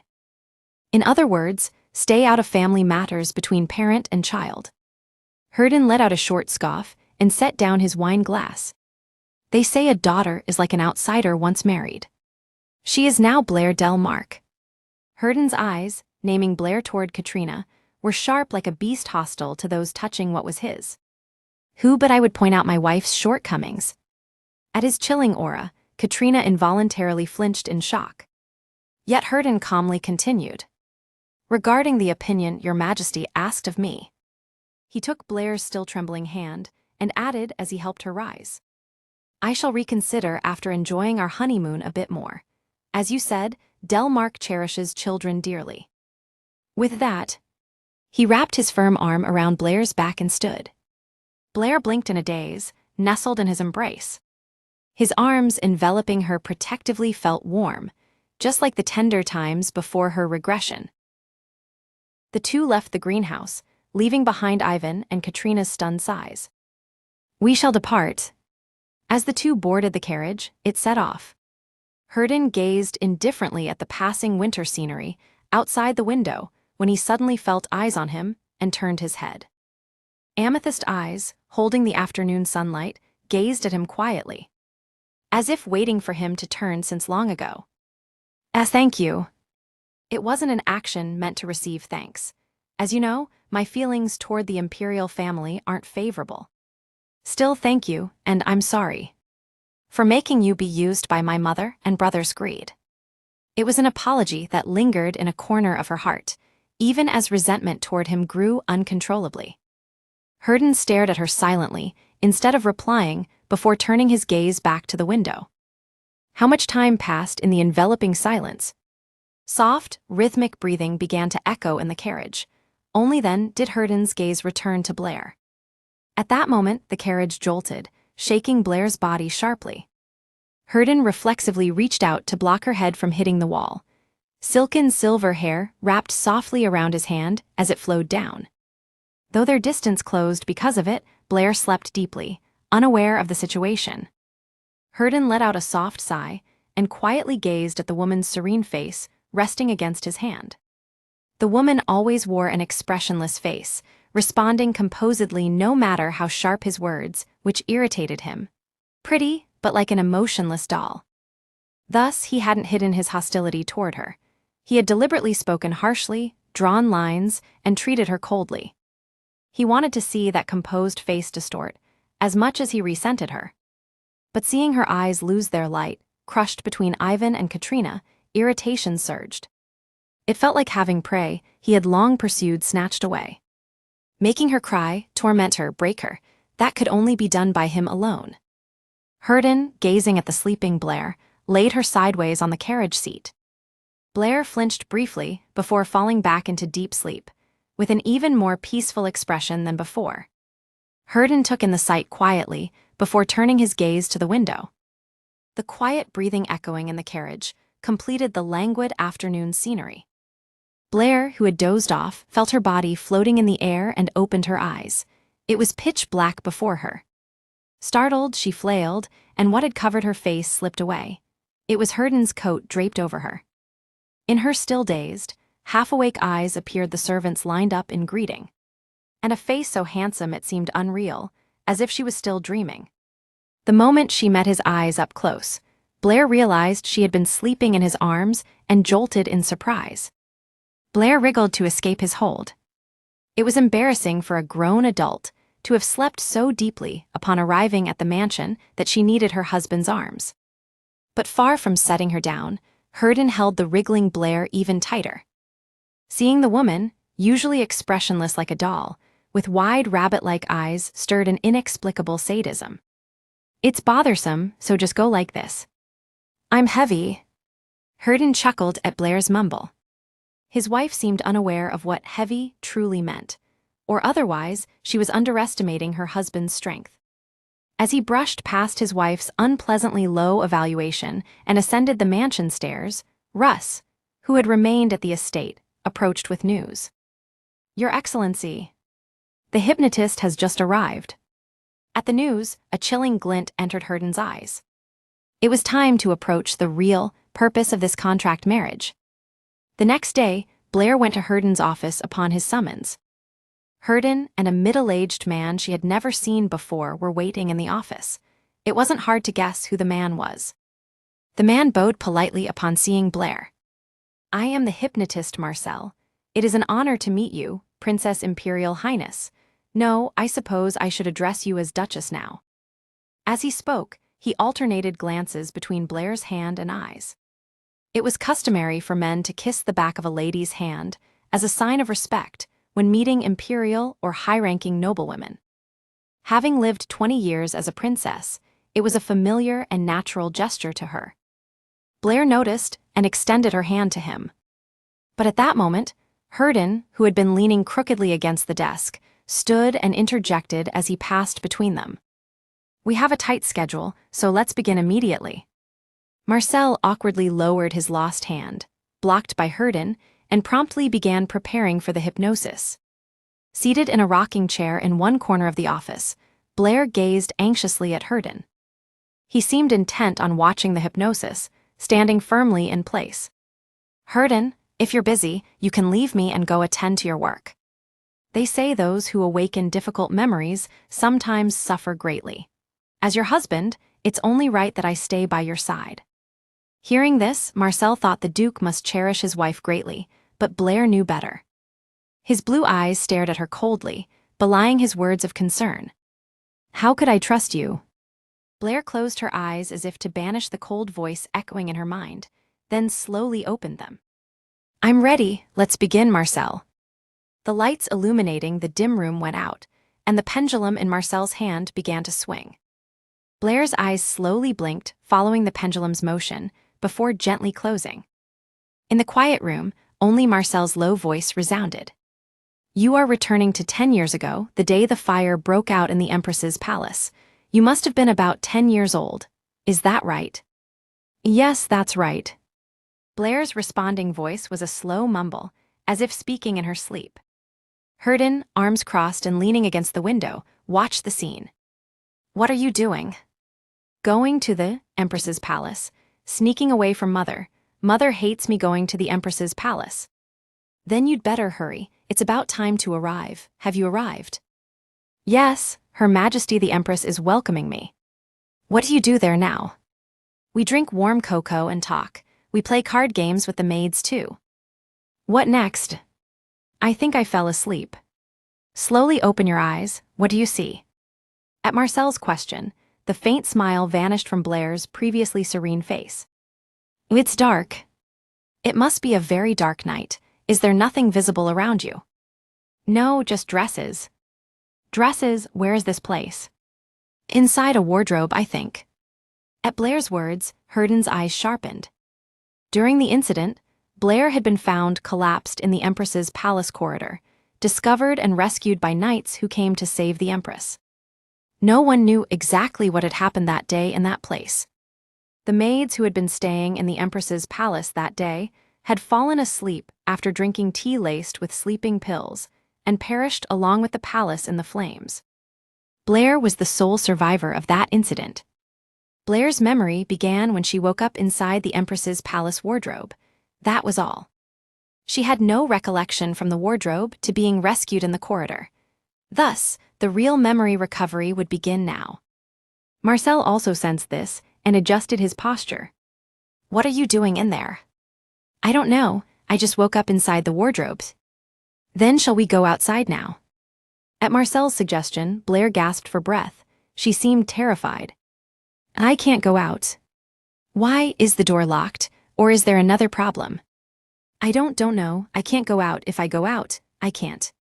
Hurden's brows furrowed slightly as he watched Blair. Beyond the wardrobe, she couldn't see must lie the truth of that day. Then how about just peeking out through the door crack, to see what's happening outside? I don't want to see, I don't want to look, it's scary. Blair shook her head and whimpered like the 10-year-old child from that time. No matter what is there or what is happening, nothing will happen to you. Now, take a deep breath. Fire, smoke is coming in. Blair began coughing and gasping, as if truly inhaling smoke. Then let's go out of the wardrobe now, open the door. The door won't open. Blair gasped in a terrified voice. Marcel then calmed her. You can open that door, it will open if you want it to. Blair had been found in the corridor that day. Whether someone helped her or she escaped on her own, the wardrobe door had opened somehow. Her belief that she couldn't open it was likely a barrier created by her subconscious.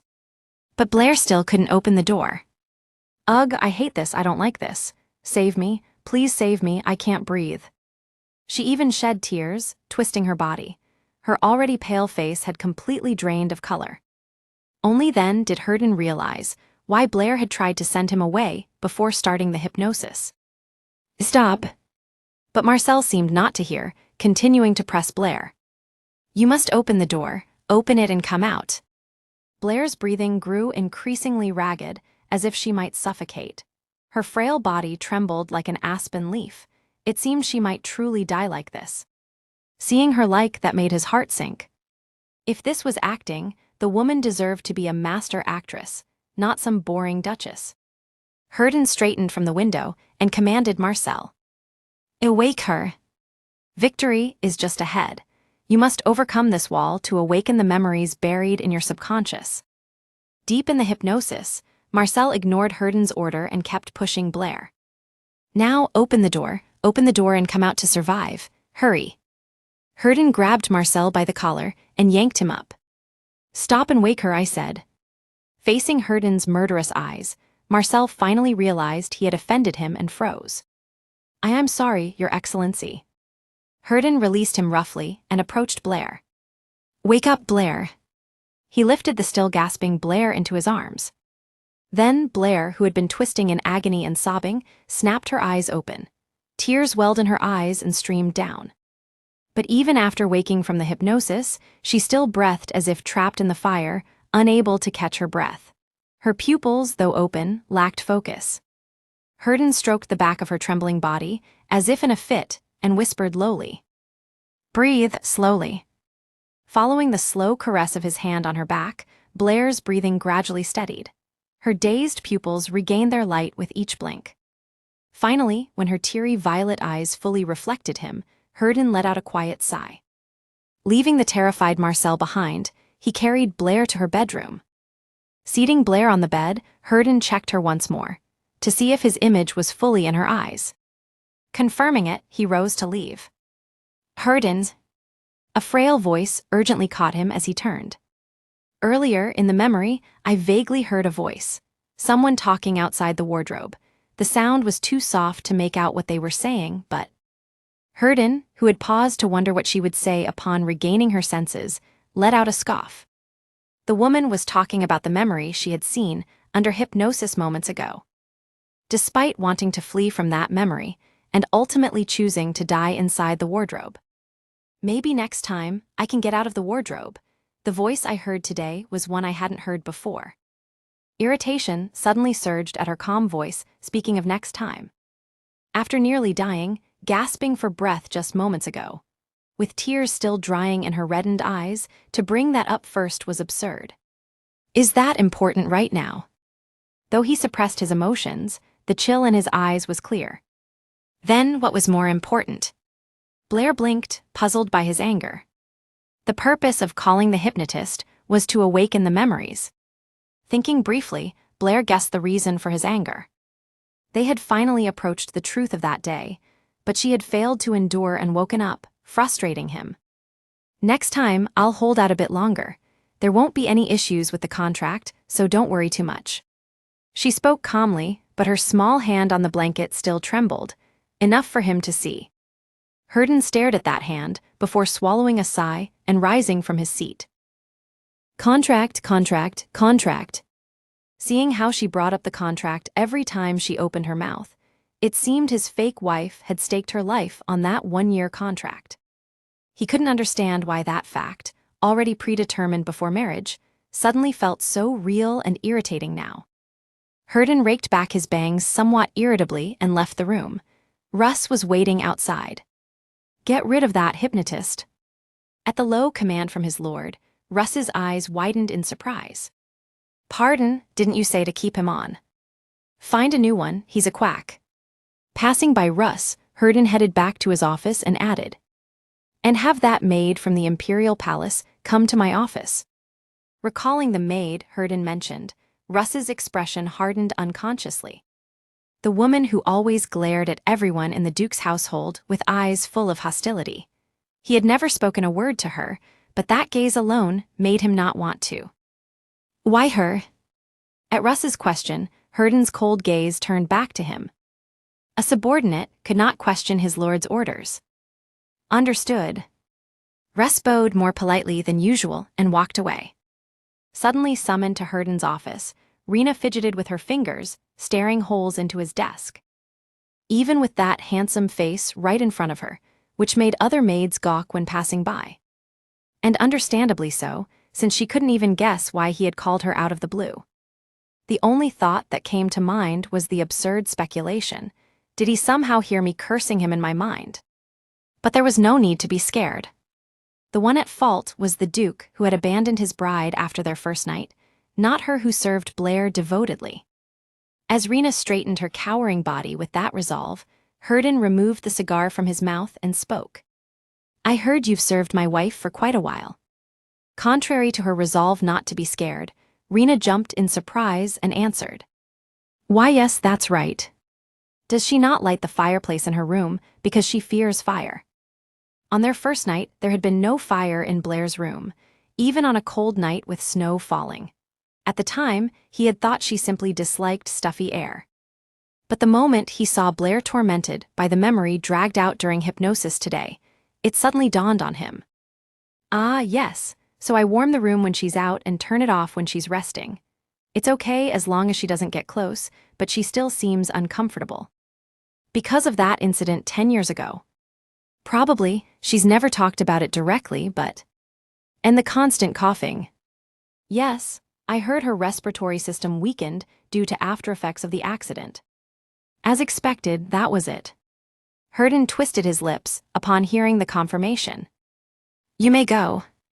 As Rena left and the office door closed, the sound of Blair's cough suddenly echoed in Herden's mind. Along with her dazed, teary eyes looking at him moments ago. Letting out an irritated sigh, he set the cigar back down. Then, leaning back in his chair, he closed his eyes irritably. The sunlight flickering behind his eyelids annoyingly evoked thoughts of her fine platinum hair. The next day, Blair came down with a fever. Sometimes, when people receive a great shock, their immunity weakens as an aftereffect, leading to illness. It seems the madam is such a case. The attending physician diagnosed her thus and left. Herden, upon hearing the news, looked at the sleeping Blair with a somewhat incredulous expression. How could a person be this fragile? His wife seemed to have a constitution far below the average person's health. Call me if you need anything. Noticing Herden wouldn't leave immediately, Rena quietly exited the room. He watched the sleeping Blair intently. In the peaceful scene, the frail woman exhaling quick, ragged breaths through her slightly parted red lips looked quite tormented.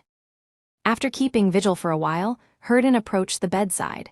He placed the back of his hand against her flushed cheek from the fever. The breath leaking between her small lips, barely touching his hand, still carried heat but had clearly improved from before.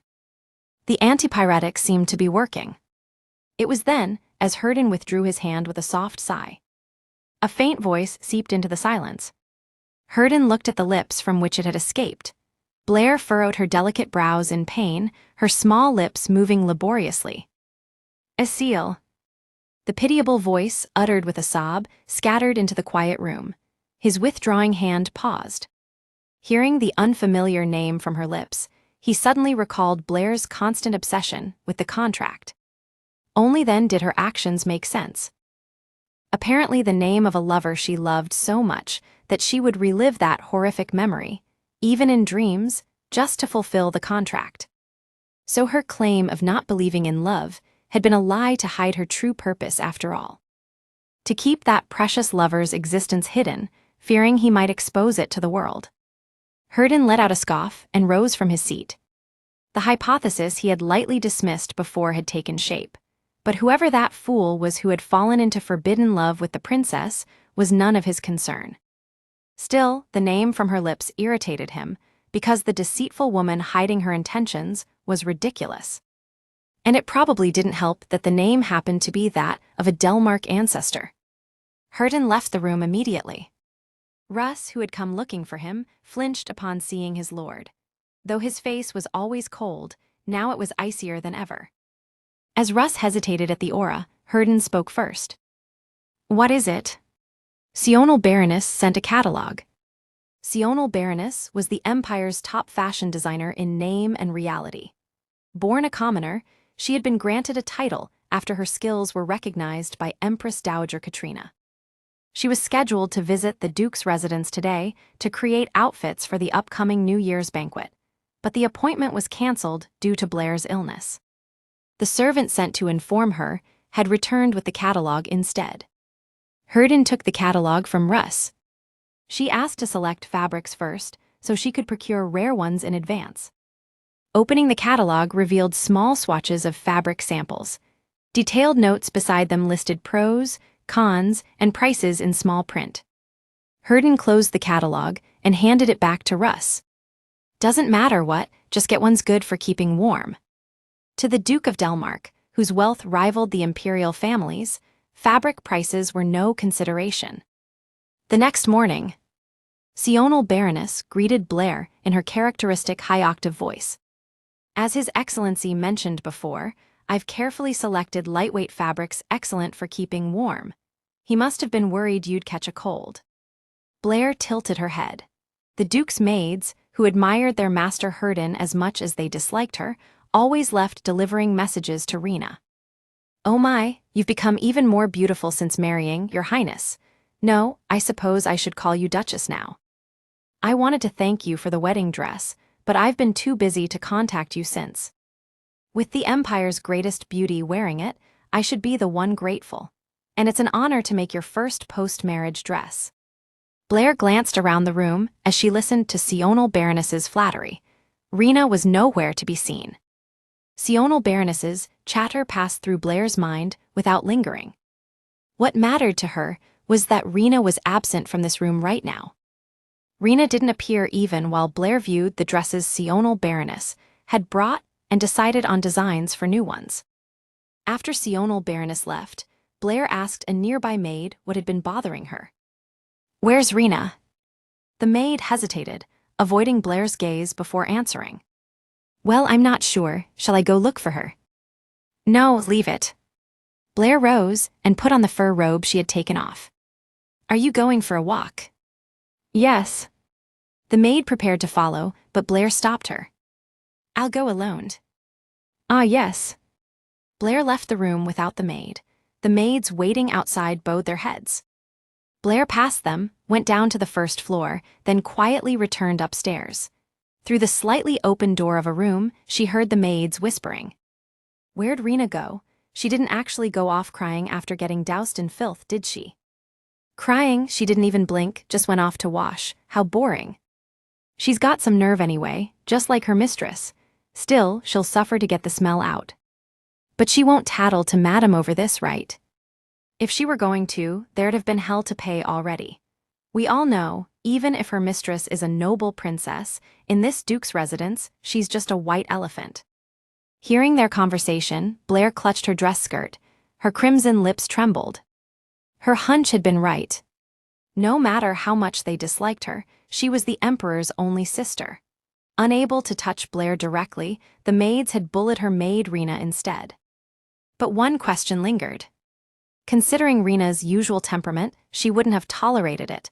Why had she endured? Only then did Blair realize. Rena had held back to avoid worsening Blair's already poor reputation in the Duke's residence. It must have been the same in my previous life. I was too wrapped up in my own situation to notice. Realizing this, Blair bit her lower lip hard. "Madam." Startled by the voice behind her, she turned to see Rena. She wore a clean new maid uniform, but her still damp hair proved she had just washed. Not yet grasping the situation, Blair took Rena's hand and entered the room. The maids, gossiping together, paled in fright at Blair's quicker-than-expected return and bowed their heads. Blair approached them and said, "Apologize." A chill settled in Blair's eyes. The maids flinched at her intensity upon meeting her gaze. To them, Blair was someone cautious to deal with, but not truly frightening. She never raised her voice, always maintaining a calm, doll-like, picture-perfect composure. But facing her eyes filled with cold fury left them speechless in panic. Blair spoke softly once more to those frozen in the unexpected situation. "I said apologize to Rena." "What do you mean all of a sudden, madam? We haven't done anything wrong." Slap. Without time for anyone to intervene, Blair slapped the maid's cheek. Not just the struck maid, but the onlookers and Rena gasped in shock. Blair looked down at the maid who had fallen after the slap. Her palms stung as if she herself had been struck. It felt like she had become Katrina, an unpleasant, frightening sensation. Her heart pounded, her stomach churning as if she might vomit. Yet to protect Rena, she couldn't back down now. Blair clenched her trembling hands tightly. "You know exactly what I mean." "Your Highness, I'm really fine, truly." Regaining her senses belatedly, Rena grabbed Blair. Escalating things when the Duke's residence already viewed Blair unfavorably would do no good. Moreover, if Herden saw. "I'm not fine," Blair added, her face on the verge of tears, yet her eyes filled with anger. "I'm not okay with you suffering like this because of me, not at all." "What is this?" Herden appeared through the open door. Dressed for an outing with leather gloves in hand, he must have heard the commotion on his way out. "Your Excellency." At his sudden appearance, the maids and Rena paled and bowed deeply. Herden slipped on his gloves while quickly assessing the room. The maid clutching her reddened cheek, and Blair with her faintly trembling hand. It didn't take long to grasp the situation.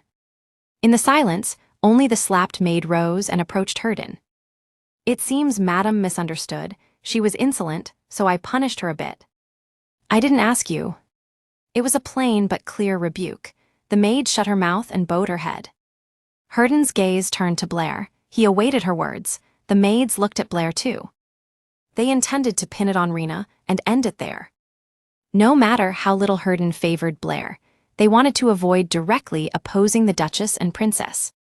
And Blair wouldn't want to escalate either, so they'd align with their story. But Blair defied expectations precisely. "These maids were bullying and punishing the girl I brought with me." The maids were surprised by Blair's response, but unconcerned. Herden wouldn't side with Blair, the enemy's daughter. Blair hadn't expected Herden to believe her either. Yet even so, she didn't want to let Rena take the blame.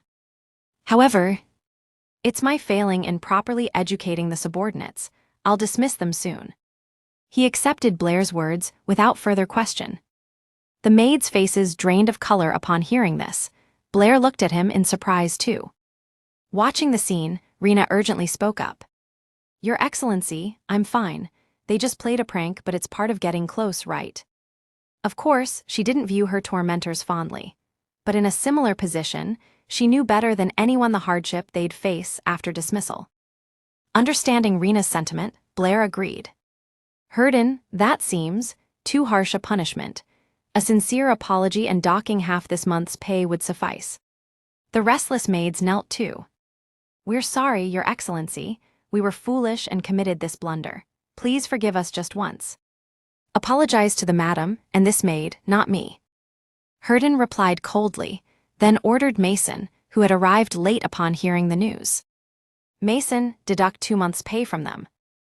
Hurdens, I believe this is appropriate punishment. As Blair called to object to the penalty, Hurden cut her off as if knowing her next words without hearing them.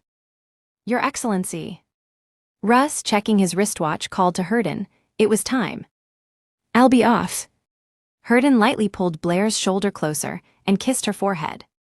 Blair, startled by his uncharacteristic action, realized his intent upon seeing the maids beside them.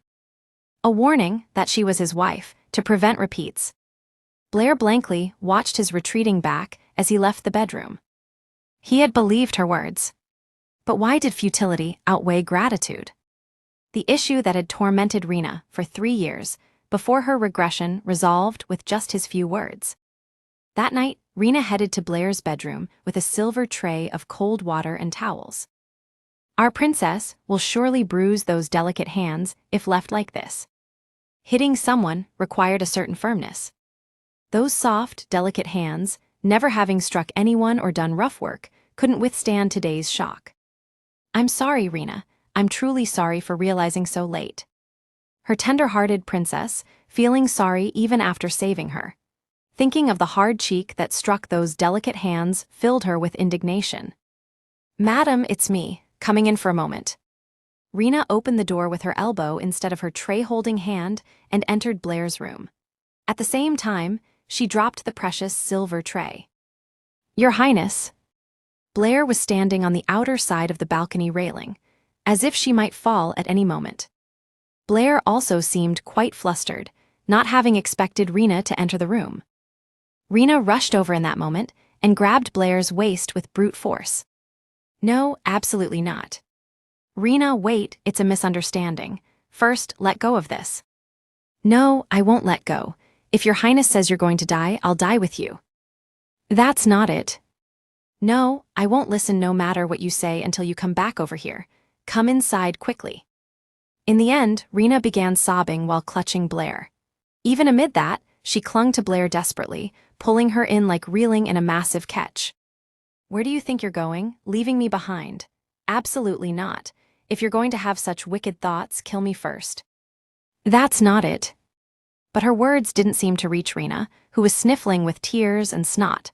Blair had no choice but to endure being held tightly. Only after a long while did Rena finally calm down and ask Blair. Her voice was still thick with tears. Blair wiped her tears gently and explained.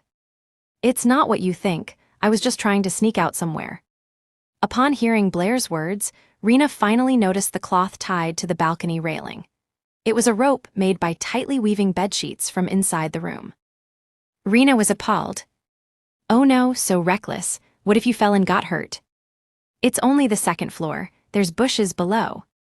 Blair seemed confident, as if she had planned it meticulously, but Rena, who had watched her for a long time, knew. Her lovely princess appeared demure, but occasionally embarked on reckless endeavors. Rena pressed her forehead and sighed, then suddenly remembered something and asked, By the way, where on earth are you going at this hour of the night? To Rena's question, Blair smiled instead of answering. A dazzlingly beautiful smile, yet somehow ominous. Rena's eyes widened as she looked out the carriage window. The place they arrived at, after leaving the Duke's residence with Blair, was the Guild Street in the back alleys of the capital.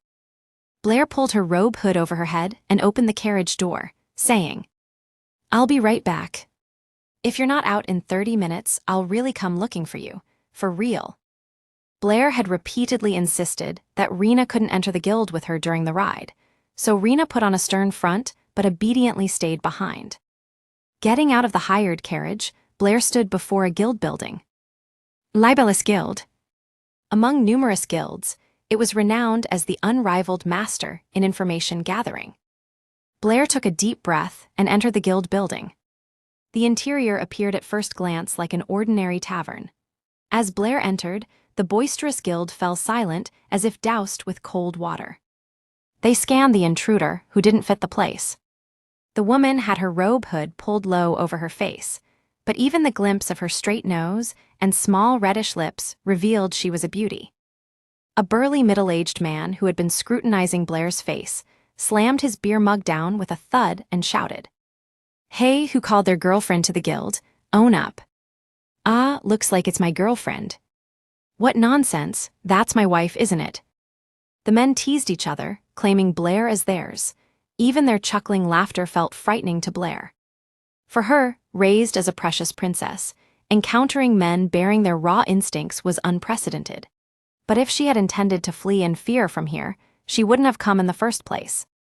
Ignoring them, Blair headed straight to the bar in the center of the guild. However, the drunken men had no intention of letting go of the rare eye candy easily and blocked her path. Hey, pretty miss, what brings you here? I've come to meet the master of this place. Our master is too busy for small fry. How about telling it to us big brothers? We'll handle it cheap and reliably.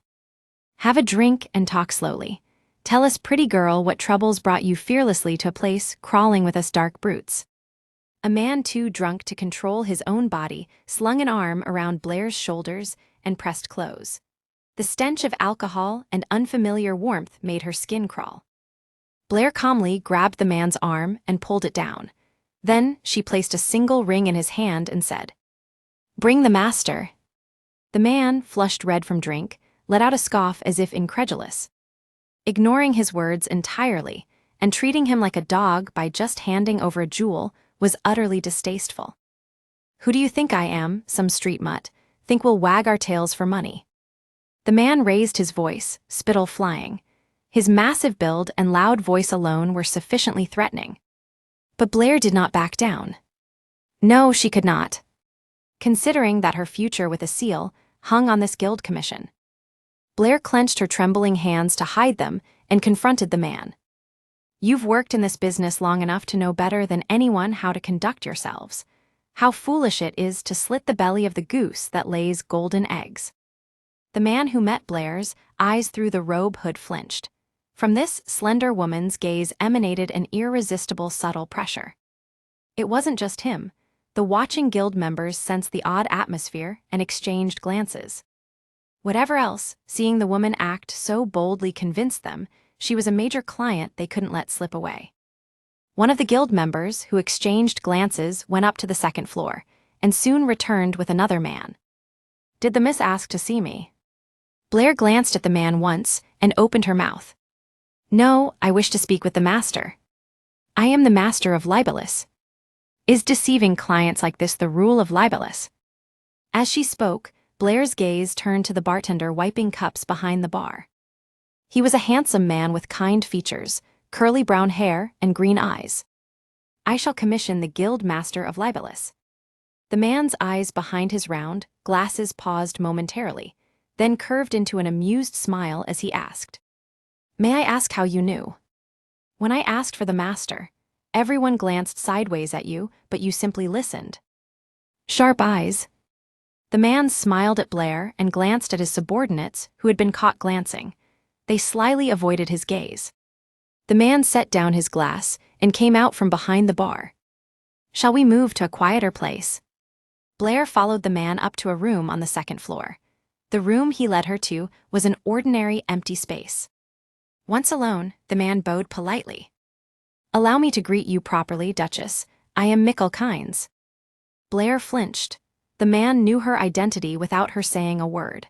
But thinking about it, if the head of an information guild didn't recognize the princess's face, that would be more untrustworthy. That situation earlier was a test for me on purpose. I wanted to gauge how desperate you are. Those who seek me out risking danger pay accordingly to their desperation. My apologies if it offended you. It's fine. It means you have confidence in handling the job cleanly. Despite Mickle's rudeness in testing her, a princess of the realm and duchess, Blair replied calmly. Yet her soft voice and gaze held magnanimity laced with steel, a natural demeanor in granting mercy while overwhelming the other, the poise of one handling inferiors. Born a noble princess from the start, I suppose. Mickle smiled and replied, Libellus will duly repay that trust. Then, please tell me the details of your commission. The more specific, the better I can assist your goals. As the commission came up, light entered Blair's calm violet eyes. What I commission is 3 things. Entrusting us with 3 already, Libellus will grow even richer. It was a joke born of confidence that they would never fail a commission. Blair laid out her commissions. First, procure a small villa near Agenza, the capital of the Kingdom of Clania, and a new identity to live under, discarding this name. She had no intention of staying long in one place, but traveling everywhere with a pregnant body would be hard, so she planned to stay in Agenza until a seal was born. Agenza, being the kingdom's capital, will make it easy to find skilled doctors or necessary supplies. Hearing Blair's story, Mikkel was inwardly surprised. The princess intended to discard her name, meaning she would leave the ducal family as well. Curious as to the reason, but he had no right to pry that far. Second, I need men to be entangled in a scandal with me, 4 to 5. Reliable ones who can keep secrets would be best. Then it would be good if I intervened as one of them, to report progress intermittently. Would that be all right? If you're fine with it. Blair nodded readily. If the guild master himself stepped in, that would be much more trustworthy. Mikkel smiled. Then, when do you wish for the scandal to break? Mikkel grasped her plan from a single word. It was convenient, as expected of a professional. Half a year from now, ideally. We'll have to prepare as quickly as possible. Then, what is the final commission? Blair pulled a note from her inner pocket and handed it over. On the note was a pattern drawn from memory, the insignia engraved on the dagger of the intruder who killed her before regression. Find the person possessing a dagger engraved with this pattern. Mikkel examined the pattern on the note closely before tucking it into his own inner pocket. I'll do my utmost to get you the answers you seek soon. Finishing her conversation with him, Blair descended to the first floor. The subordinates, who had vaguely guessed her identity from Mikkel's attitude toward Blair, now bowed deeply. Blair left the guild amid their send-off. Mikkel snickered to himself in amusement, mentioning 3 things. Blair had spread 3 fingers. It was a habit from talking with a seal, but Mikkel, unaware, found the gesture quite endearing. At the same time, the shadow watching her vanished. The madam went to a guild. These were the first words from Russ, who had come to Herden late at night while he was reviewing documents in his office after returning home. Herden, who had been smoking his cigar without lifting his eyes from the papers regardless of who came or went, looked at Russ in surprise at the unexpected news. What nonsense is that all of a sudden? Sir Jerome, who was patrolling the estate, saw the madam and her maid sneaking out about an hour ago. So he followed them, and they entered Guild Street. Herden set down his cigar and asked, "At this hour?" "Yes, she just returned to the estate." A scoff escaped Herden's lips. To think his seemingly prim and proper wife had a hobby for such cute escapades. The unexpected blow to the back of his head stung quite a bit. Shall I look into what the commission was? Why? She might be plotting something with the imperial family, maybe scheming to absorb Delmark. If that were the goal, they wouldn't risk moving the princess herself. The emperor has more than enough people he can deploy. Well, that's true. And while they might be plotting something like that in the distant future, it's not now. The emperor needs my power. A powerful sword that would bring victory in a war of conquest. He could vaguely guess the purpose behind Ivan pushing this marriage from their conversation at the luncheon in the imperial palace last time. Then why did she go to the guild? At Russ's question, Herden irritably raked back his still damp black hair and pressed his throbbing temple, which ached with a headache. That was exactly what he wanted to know. What on earth was that little head of hers thinking, and what was she scheming? But a guild wouldn't easily divulge a client's purpose, and forcing it out would escalate things. If Blair found out, she'd hide her intentions completely. After pondering silently while smoking his cigar for a while, Herden gave a low command. Just keep an eye on her for the time being, discreetly. The New Year's festival was now just a day away. It was also the last day of the year. And as Blair's condition improved, Herden brought in a new hypnotist. Heading to the greenhouse where she waited, the hypnotist greeted her warmly. She was a soft-featured woman in her mid-30s, from a vassal family of the Delmark Duke family. The woman introduced herself as Agnes Lorelaine. Blair didn't particularly dislike meeting strangers and wasn't one to get nervous about it. Having been born a princess, she had to meet unfamiliar people out of duty regardless. The exception before her regression had been dealing with the Delmark Duke household. It had been difficult and tense.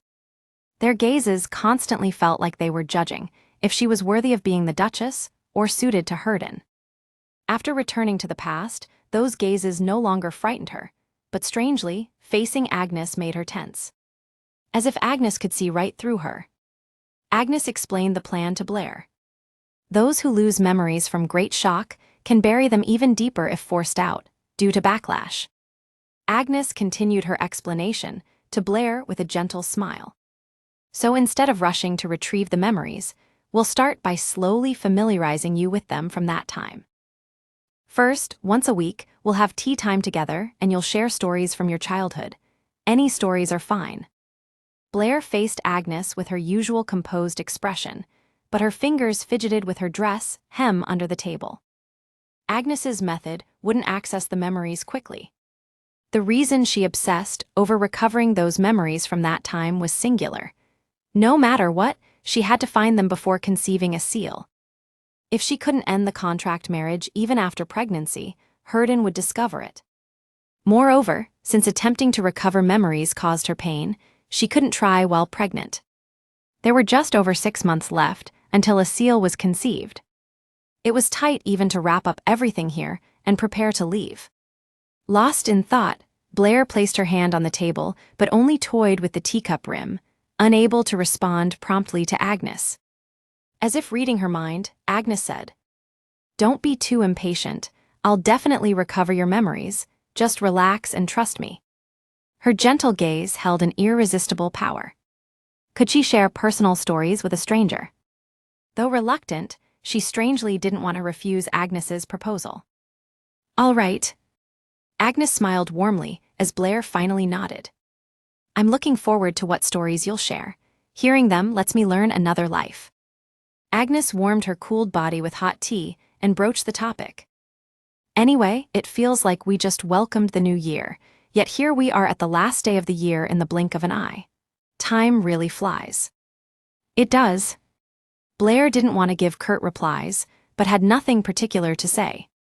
Having lived a life where others always led the conversation without her needing to think of topics, it was even more so. Fortunately, Agnes didn't seem to mind. "Shall we start sharing old stories today, as we agreed?" "Yes, where should I begin?" "It might be hard to recall randomly, so how about memories of the New Year's festival?" The New Year's festival. From the year the incident happened, any episodes you remember, even something small. Blair easily recalled that day. Because it was the day she first met Herden. The day before Blair turned 11. On the last day of the year, she would meet relatives she rarely saw and exchange early New Year's greetings. Blair put extra effort into her appearance that day and visited the Empress's palace. She didn't know why, but lately Esmeralda had been busy, making it hard to meet. "I need to play card games with Her Majesty the Empress. I'll win for sure today." With eager anticipation, she entered the Empress's palace. But there was already a guest. "Oh, you came at the perfect time, Blair." Beside Esmeralda, who greeted her with her usual kind face, sat an unfamiliar boy. With fine black hair like Esmeralda's, a pale face, and icy blue eyes, a neat and handsome boy. Blair recognized him at a glance. He was Herden Delmark, the young head of the Delmark Duke family and Esmeralda's only nephew. Esmeralda had occasionally spoken of him. "He's a lonely child. It would be nice if he had a good friend like our Blair." To ease Esmeralda's worries, Blair had promised, "If I meet him, I'll be his friend." But upon actually facing Herden, Blair looked at him warily. She didn't like this uninvited guest intruding on her cozy time with Esmeralda. "Greet her, Herden. This is Her Imperial Highness the Princess." Esmeralda gently wrapped her arm around Herden's shoulder and introduced Blair. The boy with the cold demeanor rose and observed formal courtesy. "Herden of Delmark greets Her Imperial Highness the Princess, the shining star of the Empire." The boy's greeting was impeccably polite, but his eyes betrayed an unmistakable boredom. Seeing that gaze, Blair flinched. To Blair, who was always surrounded by kind people, The indifference of a boy just 3 or 4 years older felt unfamiliar and frightening. Yet she couldn't run away after the greeting or disappoint Esmeralda, so she mumbled a response. "Nice to meet you, Duke Del Mark. I've been hoping you two would meet someday, and I'm so glad it's happening now." Esmeralda was delighted by the children's meeting, but Blair only felt uncomfortable with Herden's presence. Fortunately or unfortunately, the boy seemed uninterested in her. Observing the two children who wouldn't even make eye contact, Esmeralda suggested first. "Shall we play card games today too?" Blair was excited about the card games, and though Herden wore an indifferent expression, he joined them. For psychological warfare, she needed to read his face and cards, but she was afraid to look straight into Herden's eyes. It was partly due to his chilling demeanor, but also because rumors of the power passed down in the Delmark Duke family came to mind. Herden's ancestor, the first Duke of Delmark, was a national hero who had protected the empire during the final Mage War. To gain the power to protect the empire, he had formed a contract with a divine beast, now a creature of legend. In return, he received a powerful body capable of wielding both aura and magic. Originally, humans could only use one of aura or magic. However, through his contract with the divine beast, the first Duke of Delmark became able to wield both aura and magic, and that power led the war to victory. Yet great power comes with an equal price. Using aura and magic together was akin to mixing fire and oil. Master it, and it produced tremendous synergy. Mishandle it, and it led to a runaway of power. The power granted to the first family head was passed down through the bloodline to his descendants. The power usually served as an immense force capable of saving the nation, but occasionally it brought misfortune. Herden's father, the previous duke, was one such descendant who inherited that power. Like his ancestors before him, he used it for his territory and the empire. All of the empire feared and admired him. But misfortune struck without warning. In the year Herden turned 12, during a family trip, his mother was found dead, killed by magic beasts. Upon discovering her body, the previous duke went berserk, slaughtering all the magic beasts in that forest mercilessly, and then took his own life to protect his son from his rampaging self. The fall of the Delmark ducal family, which had been revered by all. Their tragedy spread far through the mouths of those who savored others' misfortunes as dessert, even reaching the ears of Blair, who lived in the imperial palace. People lamented the Delmark ducal family's downfall to their faces, but behind their backs, they whispered whether Herden, who had inherited the same power as his father, might one day rampage and commit merciless slaughter. But as the games continued, Blair's face grew sullen too. It was already the fourth round, and Herden kept winning. Herden, who was winning effortlessly without tension, also seemed bored. Blair desperately wanted to win, while Herden had no intention of letting her. Yet they didn't exchange a single word, not even making eye contact. No matter how many more games they played, it seemed unlikely the two would grow closer. Troubled, Esmeralda came up with another idea. "Playing the same game keeps getting boring. How about thieves this time?" And so the thieves' game began. At first, pairs of matching cards came out in a row, progressing quickly, and soon it was time for psychological warfare as the easy cards ran out. "Oh my!" Esmeralda let out a small exclamation as Herden drew her card. It meant Herden had taken the thief card. Now it was Blair's turn to draw from Herden. He extended his cards with his usual indifferent expression. But Blair hesitated, unable to draw readily. "Still, I want to win this time." Pushing down her fear with her competitive spirit, Blair approached Herden. Through the cards, she could clearly see his deep blue eyes, like a lake, and the long eyelashes casting shadows over them. Pretty. The Herden she faced in reality seemed like an ordinary boy, if a bit scary. Not the terrifying figure from the rumors. At that moment, as she thought that, Herden, who had been looking down at his cards with lowered eyes, raised his gaze, and their eyes met. Startled by those sky-blue eyes, Blair grabbed a random card in panic. Of all the cards, she had picked the thief card. Fortunately, Esmeralda took the thief card, allowing Blair to win. The game ended with the thief card in Herden's hand. Herden had deliberately lost to end the game, but Blair at the time didn't know that. As Blair, now fired up from the competition, reached to shuffle the cards again, Herden spoke. "I shall take my leave now." "Oh, has it gotten so late already?" "I shall see you tomorrow, Your Majesty the Empress." Esmeralda looked at Herden with worried eyes and said, "Herden, I understand your feelings, but you don't need to push yourself to attend tomorrow." "It's all right." Herden offered proper courtesy to Esmeralda and Blair before rising from his seat. Once he left, the reception room finally held only Esmeralda and Blair, as Blair had wished. Esmeralda immediately asked Blair, "What did you think of Herden after meeting him? Do you think you could be friends?" Blair hesitated without answering right away. But not wanting to disappoint Esmeralda, Blair made up a lie. "He's quiet, so it might be hard, but he seems like a good person." However, her fidgeting fingers and eyes, rolling away to avoid Esmeralda's gaze, betrayed her. "Lying is a bad habit, Blair." Caught by Esmeralda's point, Blair flinched. Honestly, she didn't think she could be friends with Herden. He was too different from anyone she had met before.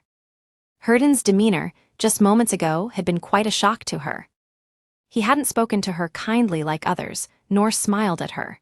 She realized that being neatly dressed and using polite words didn't make someone good. Of course, he wasn't as terrifying as the rumors, but he didn't seem like a good person either. No matter how polite he pretended to be, he seemed fierce and scary. In the end, she had to confess honestly. Actually, the Duke of Delmark seems polite, but not really polite. Hearing Blair's frank impression, Esmeralda burst into laughter. It's a good thing Herden didn't hear that. Only then did Blair worry she had been too honest, and added, "But that was our first meeting. Since Your Majesty the Empress cherishes him, I think he's a good person. This is sincere." Esmeralda smiled and beckoned to Blair, who was trying hard to speak well of Herden. Knowing what the gesture meant, Blair scurried over and sat beside her. Esmeralda gently stroked Blair's hair and agreed with her words. Honestly, Herden isn't a warm child. He has many wounds in his heart, so he's awkward with people. Blair looked up at her, quietly enjoying the pleasant touch. Esmeralda's blue eyes held their usual gentle light. "But that doesn't mean you have to endure discomfort for his sake, Blair." Esmeralda lightly kissed Blair's round forehead and whispered, "Because you are just as precious as he is." At that affectionate whisper, Blair felt both very happy and a little sad. It was something she had never heard from Katrina. Even so, Blair smiled at Esmeralda. The next day, the new year dawned. The schedule included hunting offerings for the gods in the winter forest in the morning with the imperial family and noble houses, attending worship at the temple in the afternoon, and participating in the New Year's banquet at the imperial palace in the evening. The morning and afternoon New Year's rituals were purely adult affairs, so Blair spent the morning and afternoon playing with Ivan and her cousins before attending the New Year's banquet in the evening. Blair sat with her father, the Emperor, Empress Esmeralda, her mother Katrina, and Ivan receiving New Year's greetings from the nobles. As the boring, ceremonial greetings continued, the nobles suddenly began to stir. Wondering at the sudden change in atmosphere, Blair understood the reason when she saw the next person step forward. It was Herden. After the accident 3 years ago, the young duke who had secluded himself was appearing in public for the first time today. The nobles whispered as Herden approached the emperor. "Oh my, the duke has really come. I thought he wouldn't attend the banquet." Indeed, I was surprised he attended the morning hunt and worship too. Either way, he's the head of Delmark now. He must restore the family's prestige and support Her Majesty the Empress, right? It won't be easy. At first glance, it seemed to pity young Herden, but in reality, it was merely amusing gossip to them. Blair watched Herden anxiously, listening to their words. "It is an honor to welcome the new year under the reign of Your Majesties. Please continue to bestow your grace upon the empire this year as well." Stepping before the emperor and the other nobles as the head of his house, Herden was still young, but his dignity matched any other family head. No, it shone even brighter because of his youth. Yet somehow, his poised fulfillment of his role seemed precarious. Was it her imagination? Even after Herden finished his greeting to the Emperor and safely withdrew, Blair's eyes followed him. So Her Majesty, the late Empress, arranged the first meeting between Madame and the Duke. Agnes listened attentively to Blair's story with interest, despite it having nothing to do with her. A connection from childhood bearing the fruit of marriage, such a romantic tale. It's the story every girl dreams of at least once, and with the Duke as the partner, no less. Of course, what completes that romance is Madame's love. Blair looked at Agnes with eyes questioning what she meant. Madame is the one who cherished that memory. There must have been many other memories from the New Year's festival, yet you remember it centered around the Duke, don't you? Blair's eyes blinked slowly in surprise at Agnes's words.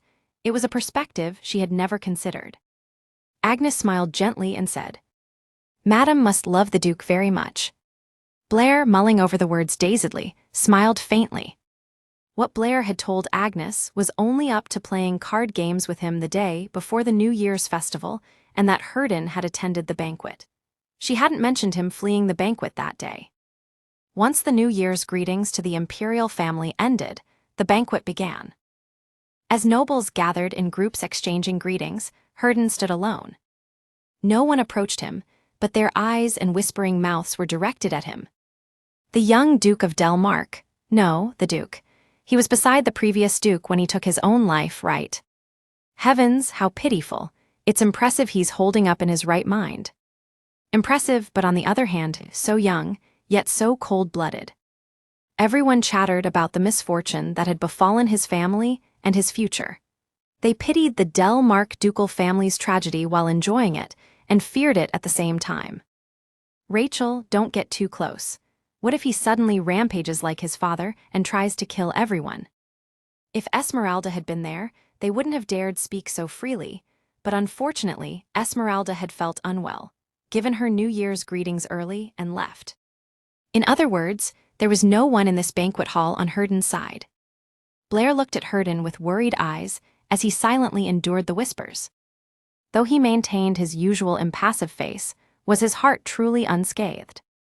Those who had been gossiping about Herden and the Delmark ducal family for a while soon lost interest and moved to the next topic, like progressing to the next course in a meal. Only after the attention lifted did Herden quietly slip away. Worried by the sight of Herden leaving the banquet hall with empty eyes, Blair followed him to the back garden. As soon as she stepped into the back garden, the biting winter wind scraped her cheeks. The night garden, lit by soft lights, was quiet.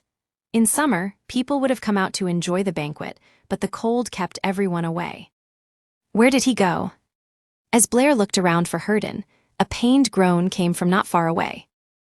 As she approached the direction of the sound, she saw Herden vomiting his guts out in one corner of the garden. Blair hurriedly approached Herden. "Are you okay?" But the moment she tried to stroke his back, Herden roughly shoved Blair away.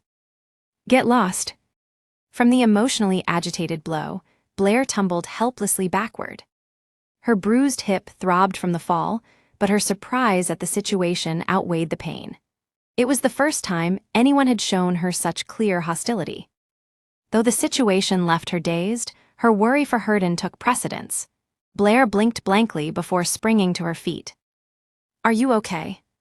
Herden's eyes wavered briefly upon seeing the fallen Blair, but they soon hardened coldly, and he lashed out even more harshly. "Didn't you hear me tell you to get lost?" Courtesy toward the princess had long been discarded. Herden took a menacing step closer to Blair and spat through gritted teeth. "If you don't want to die, get lost." A clear murderous intent emanated from Herden's voice as he spoke. Facing raw killing intent for the first time in her life, Blair instinctively shrank back, but the moment she saw his eyes, she couldn't flee.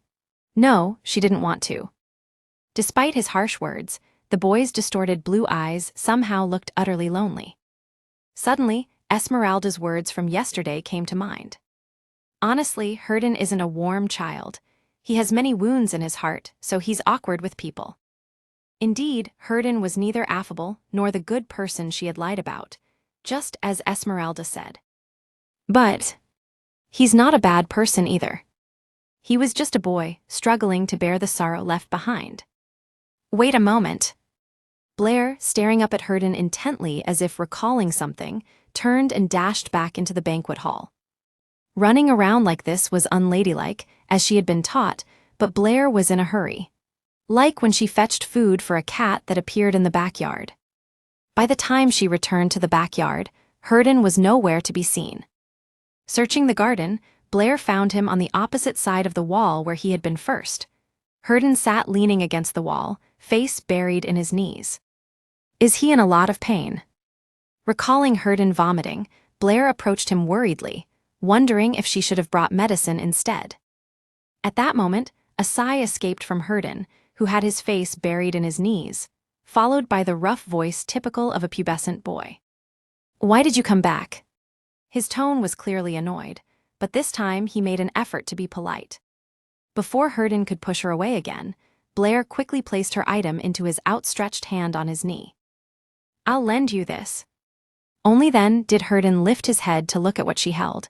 It was rabbit fur earplugs. They're rabbit fur earplugs, and they block out sounds really well. These earplugs would at least muffle the whispers a bit. It was winter, so no one would think it strange to wear them. And they're warm and super soft. The rabbit fur earplugs were plushy. She loved the texture so much she wanted to keep touching them. Stroking the fur always lifted her mood. Then the Duke's mood should improve too, right? As Herden alternated between the earplugs and Blair's sparkling eyes with a bewildered gaze, about to say something. Your Highness, are you here? A maid's voice calling for Blair rang out. Hearing approaching footsteps, Blair jumped up. If they discovered Herden hiding here, his pretense of composure at the banquet would be undone. I'll keep today's secret. Blair left Herden behind and quickly rounded the corner, scurrying to the maid. Her hand felt empty without the earplugs, but her heart was light. That night before sleep as always, Blair made a wish. Please make Mother love me. Please make Mother and Her Majesty, the Empress, get along. To her daily wishes, she added one especially for someone else that day. Though she was displeased that he had stolen Esmeralda's attention. Still, please make Duke Delmark happy. It was an old story, and even if someone learned now that he had run away that night, no one could mock the current him. The current Herden was the Empire's greatest knight and war hero. But even if that knight's secret no longer held meaning, she didn't want to toss his wounds as fodder for others' gossip. Yes, she had loved him. Perhaps, just as Agnes said, she had been drawn to him from that New Year's festival. But not anymore. However, as the Duchess, she couldn't tell a stranger she didn't love the Duke. Still, one thing she could say for certain. I loved that time. Herself, who had liked him so purely back then, and that era when those feelings weren't a sin. Agnes nodded in agreement with Blair's words. Memories of happy moments can sometimes sustain us for a lifetime. I hope this year's New Year's festival brings Madame such sustaining memories too. This year's New Year's festival was something Blair had already experienced once. Come to think of it, what happened at this year's New Year's festival? As Blair recalled the past, she paused. Only then did she remember. The fact that an incident had occurred during the New Year's festival around this time before her regression.